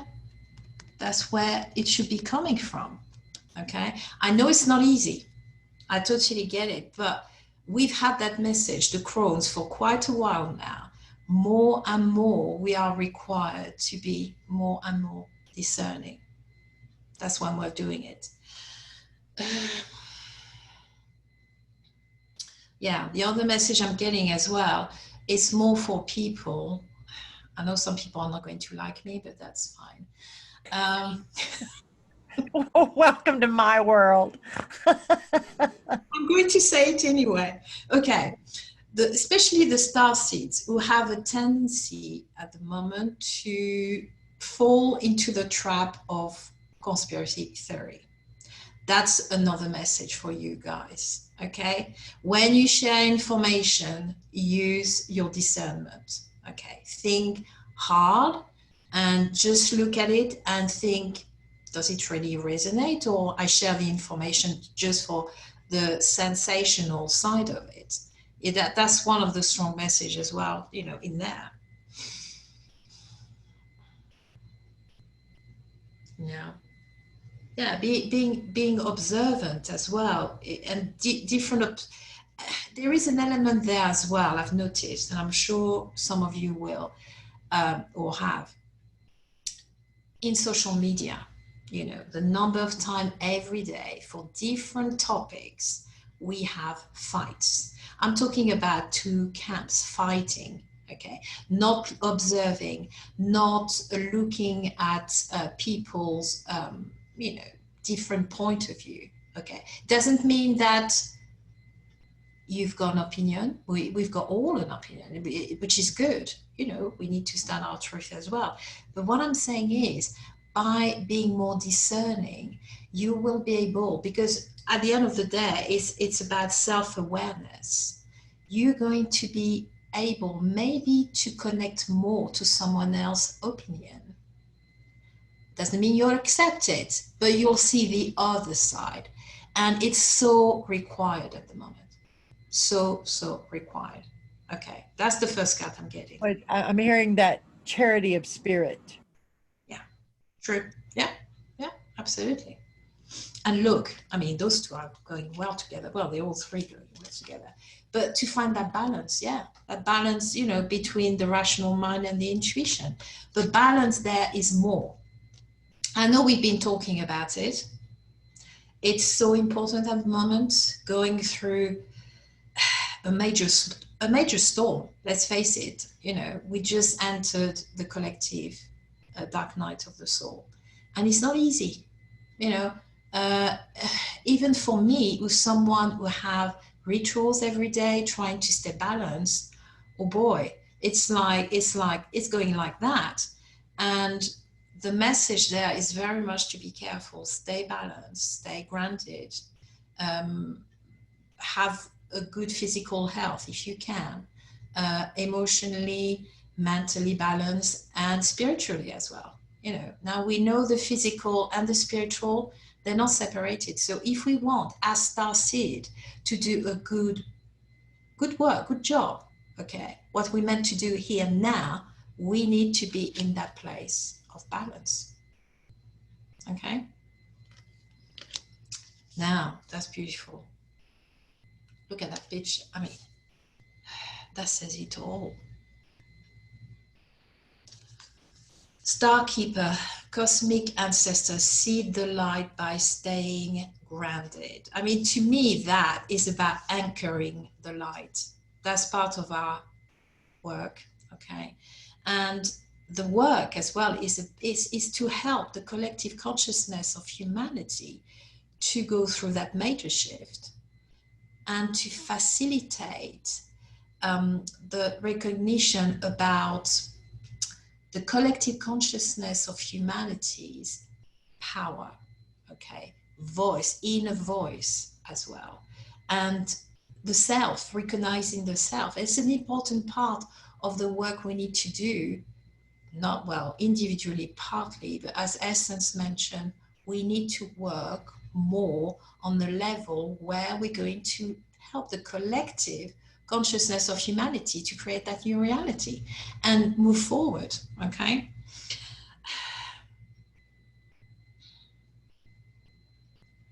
Yeah, it's about, and I know we mentioned that during one of the chats with Essence and Ariane, about creating that grounding, that rooting together, okay, for the collective consciousness of humanity. That's part of the work of the Starseed. But let's face it, where you see the connection here, without being in those places of balance, okay, and the discernment as well, we can't do that job properly. Mm-hmm. So there is no way. Mm-hmm. So you can see the connection between the three cards there. I think that's about it, but it's just, come on. So, I'm speechless again. Okay. Over to you, Essence. Oh, yeah, I'm sitting over here talking. I forgot to unmute myself. Sorry. I was saying, I fully agree. I mean, I see that is exactly what we've been talked about, you know, down to the, you know, it's so important right now, not only the discernment and the balance, but to constantly be reevaluating our own beliefs and the energy that we're adding to be used for the creation of the collective reality. And I see that third card. What was that third card again? Titled, yeah. See, you did the same thing. You forgot to unmute. Starkeeper. Oh, hang on. Starkeeper. Starkeeper. Right. See the light by staying grounded. So staying grounded, and that's exactly what activating this initial activation of the planetary Earth Star Chakra is. I love the title as well. Starkeeper. To me, that means the job, the work of the actual Starseed. Yes. Okay. To be in that position where we hold space. Yeah. For the collective consciousness of humanity is part of that work. Being grounded. I love that. Thank you. Thank you so much. Wonderful reading. Wonderful, wonderful. Okay, with that, we are going to head into the work that we came here to do tonight, this evening, this afternoon, whatever. I always say tonight because that's what it is for me. So forgive me if it's not night for you, where you're at. I'm going to, I want to quickly, okay, Hekne who I mentioned earlier, who is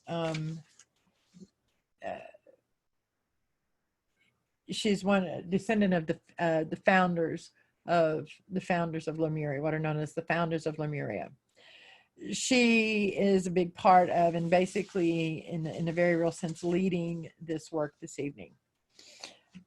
She sent a message. We're going to go into that. I want to, before we start building the energy of the actual activation, I want to read this very quickly, this short part of her message, okay?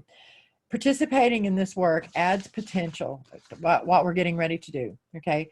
Participating in this work adds potential for the individual work on self to exponentially escalate at unprecedented rates.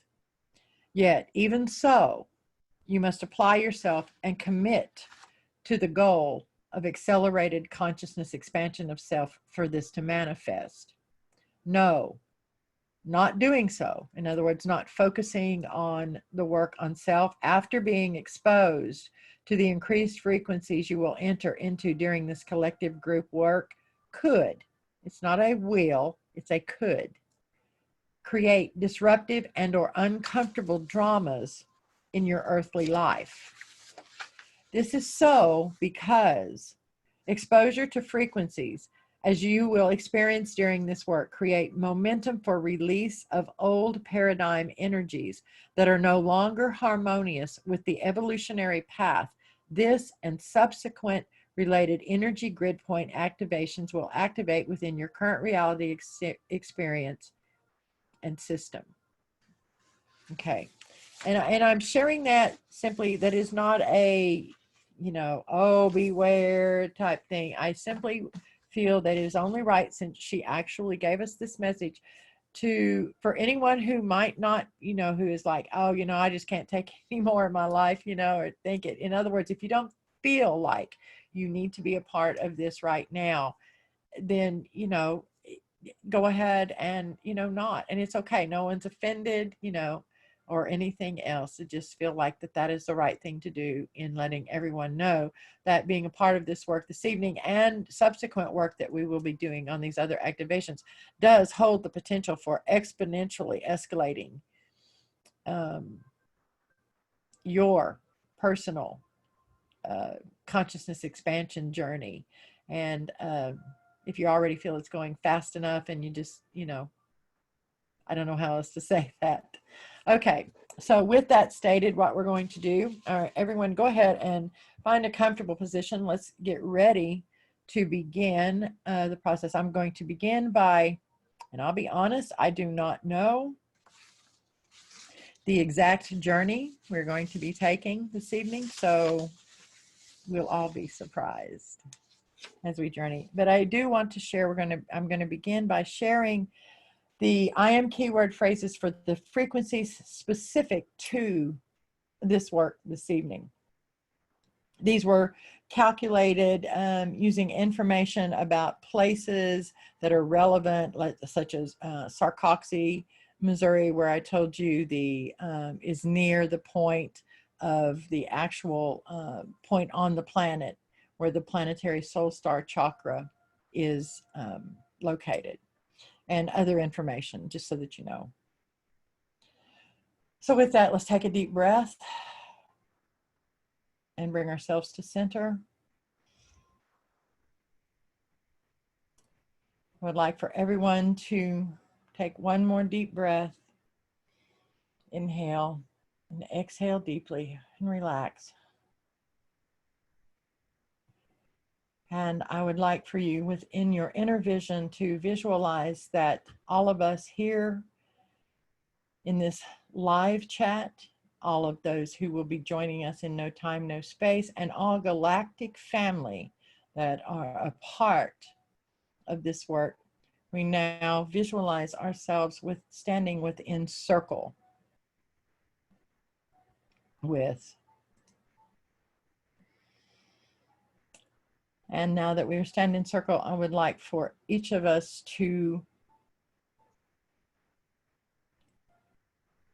connect energetically to the center of the circle. We will all meet energetically with a energy line from our high heart and our third eye.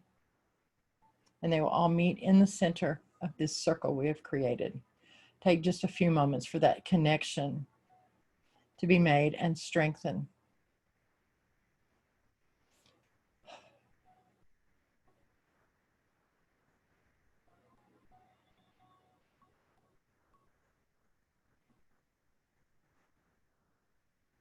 Frequencies associated with the planetary Earth Star Chakra initial activation.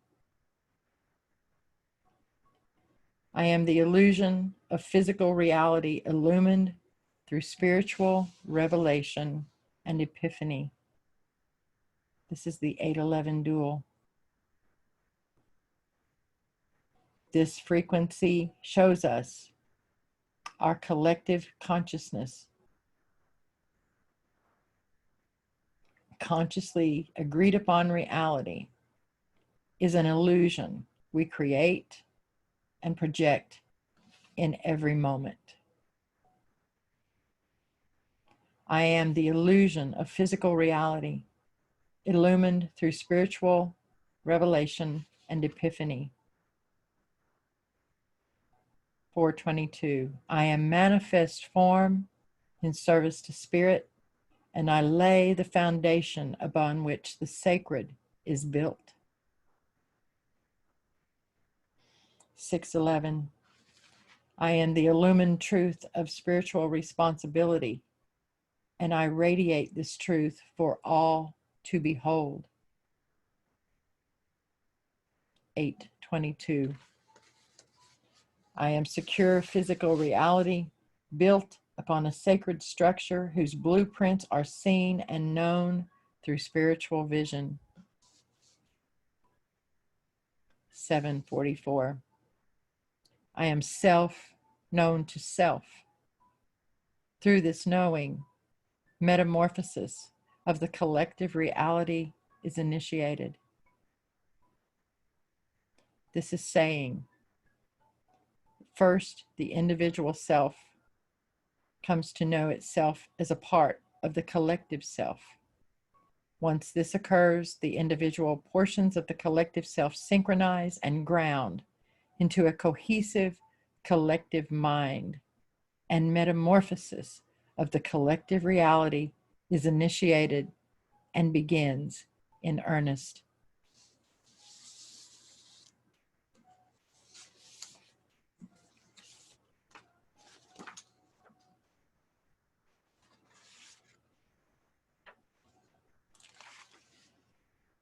I am Essence Catheris, Intergalactic Magnetic Activation Master.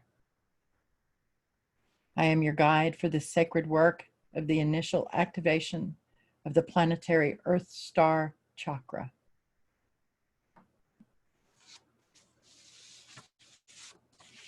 Let us begin.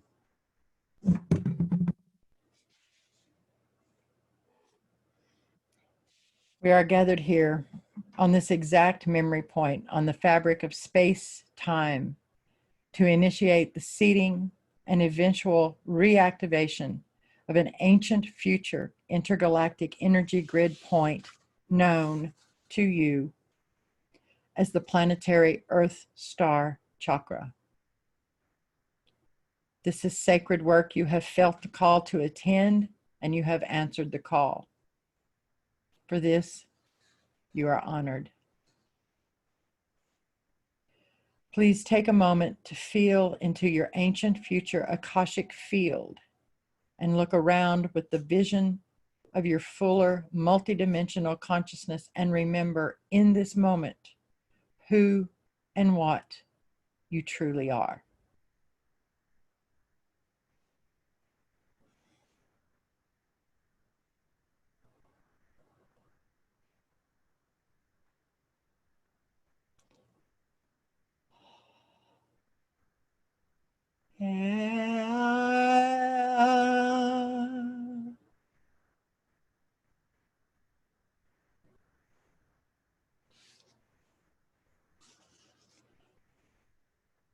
This intergalactic energy grid point has long been dormant. But here, on the edge of space and time where humanity of Earth currently sits, it is called forth that this multidimensional energy grid point be reconfigured, restructured, and reactivated.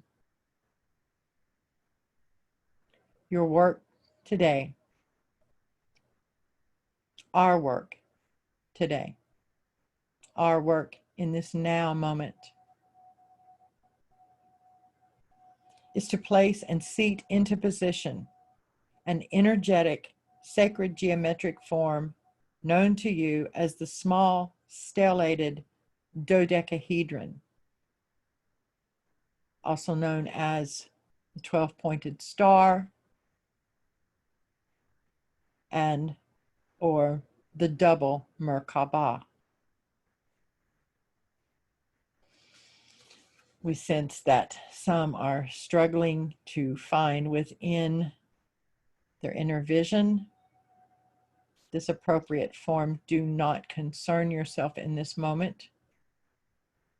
You can satisfy that curiosity when the work is completed. Simply know who and what you are and why you are here.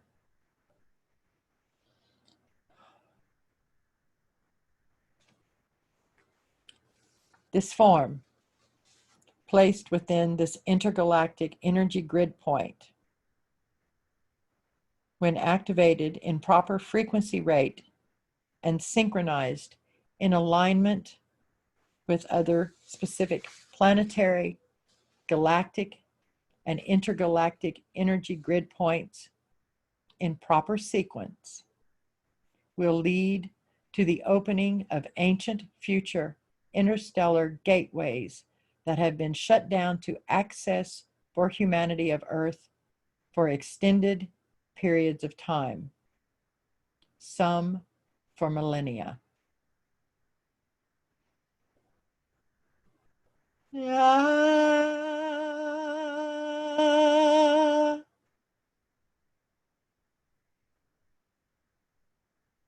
In this moment, simply know who and what you are and why you are here.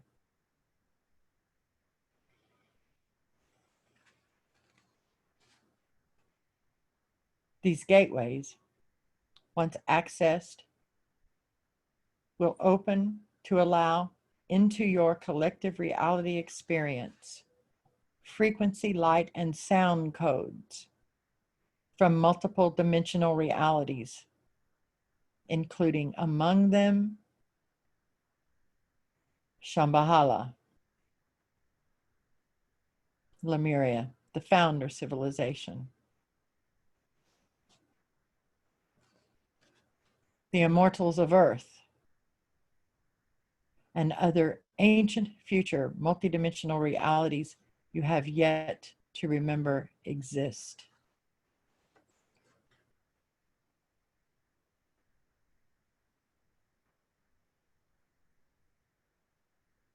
This grid point, once activated,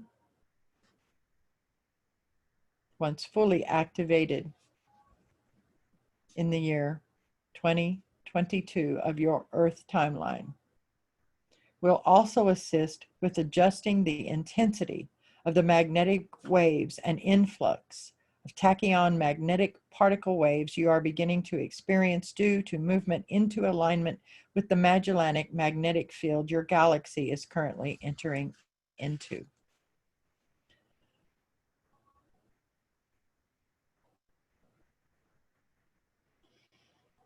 Continue to increase your connection, your individual connection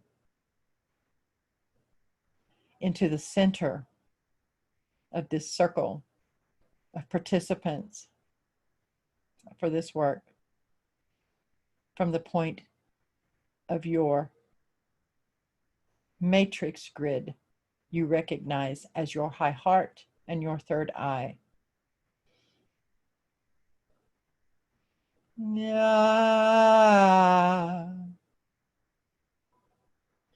Yeah.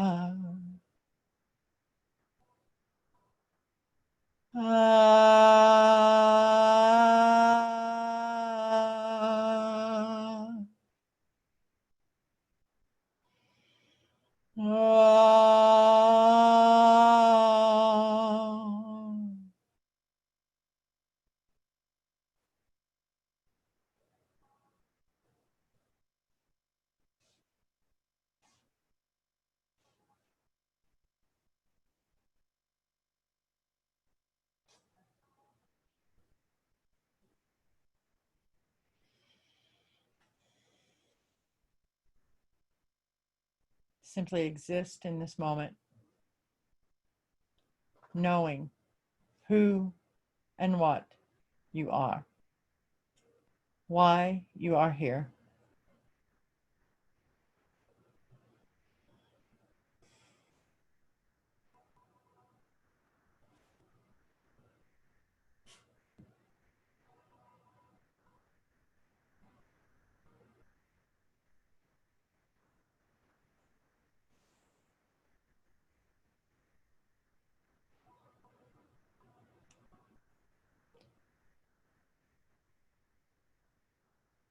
And ask that you now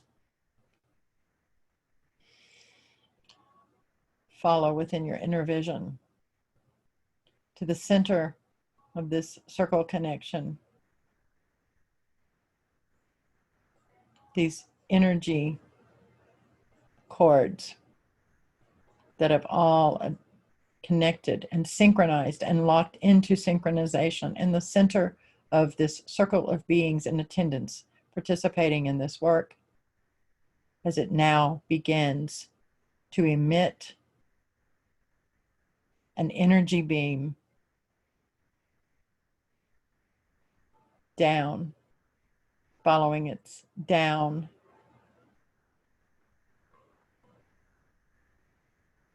down into the center of Earth.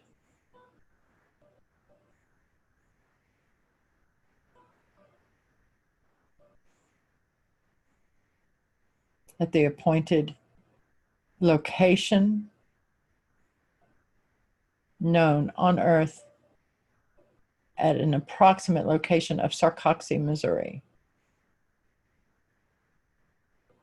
And let the initial seeding and activation of the small stellated dodecahedron into the planetary Earth star chakra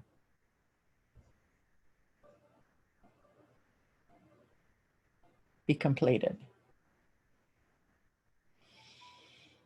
Continue to hold your energy and your focus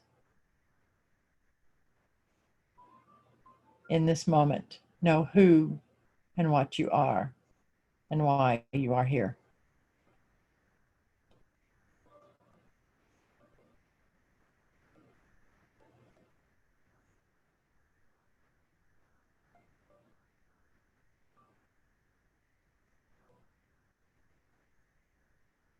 Mwah. Mwah.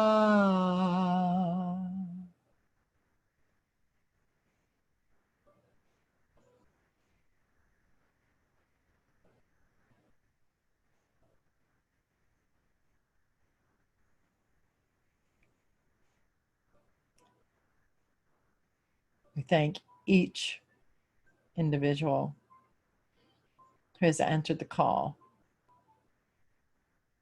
to participate in this work.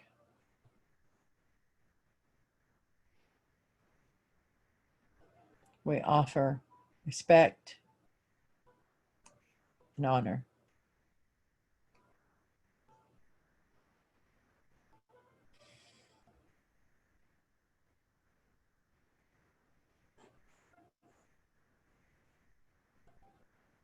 The appropriate guardians will remain.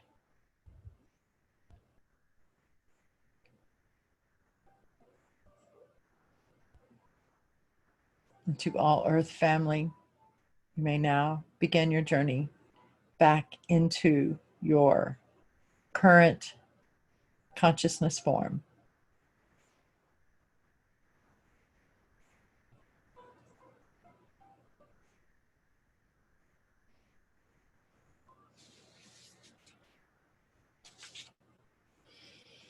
I, Essence Catheris, Intergalactic Magnetic Activation Master, now do call you back.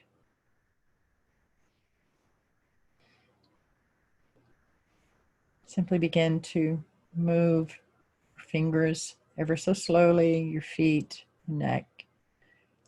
Reacquaint yourself with your physical form and move back into alignment.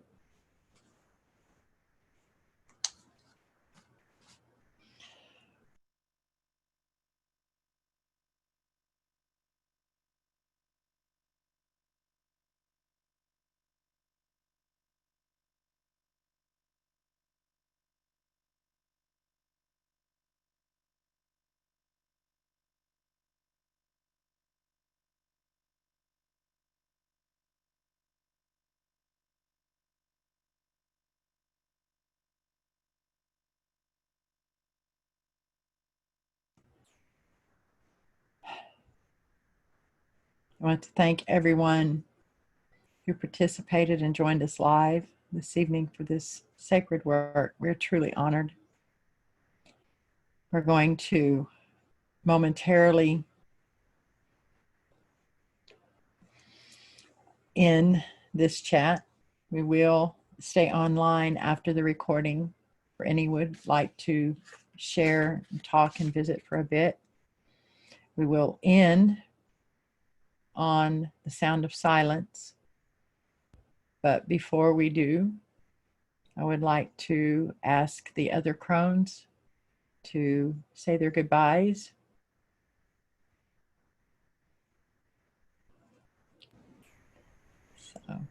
So I'm first. Sounds good. Well, thank you so much for spending the time with us tonight and attending and do the work. Another chat where the energy was quite powerful. I know some of the information was quite strong and direct, but I think it was needed. But thank you so much. Very humble. Kashian. Good night. Thank you. Thank you so much for joining us tonight. As Kobaha says, that a lot of information, a lot of strong information, a lot to take in, a lot to assimilate. Don't be afraid to take time just to gently allow that to happen. Come back and watch the video again once it's uploaded. I know I'm feeling a little disconnected just at the moment, but I thank you. Kashain. Thank you. Thank you, everyone. So if everyone would just remain silent, we will go ahead and take a couple of deep breaths. We're going to ground ourselves back a little bit. That was moved out quite a ways there. So if you will just sort of wiggle your toes, plant your feet solidly on the ground wherever you are, and take a deep breath.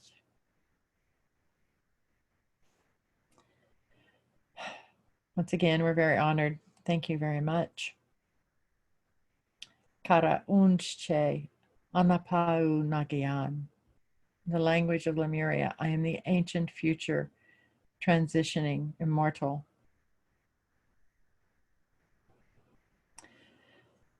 Kara unche nagyan janehe gahua ka'ai ani. I am the ancient future, immortal, birthing the genesis of sacred lands. Kara unche prana. I am the ancient future, breath of life. Kara unche prana. Kara unche prana.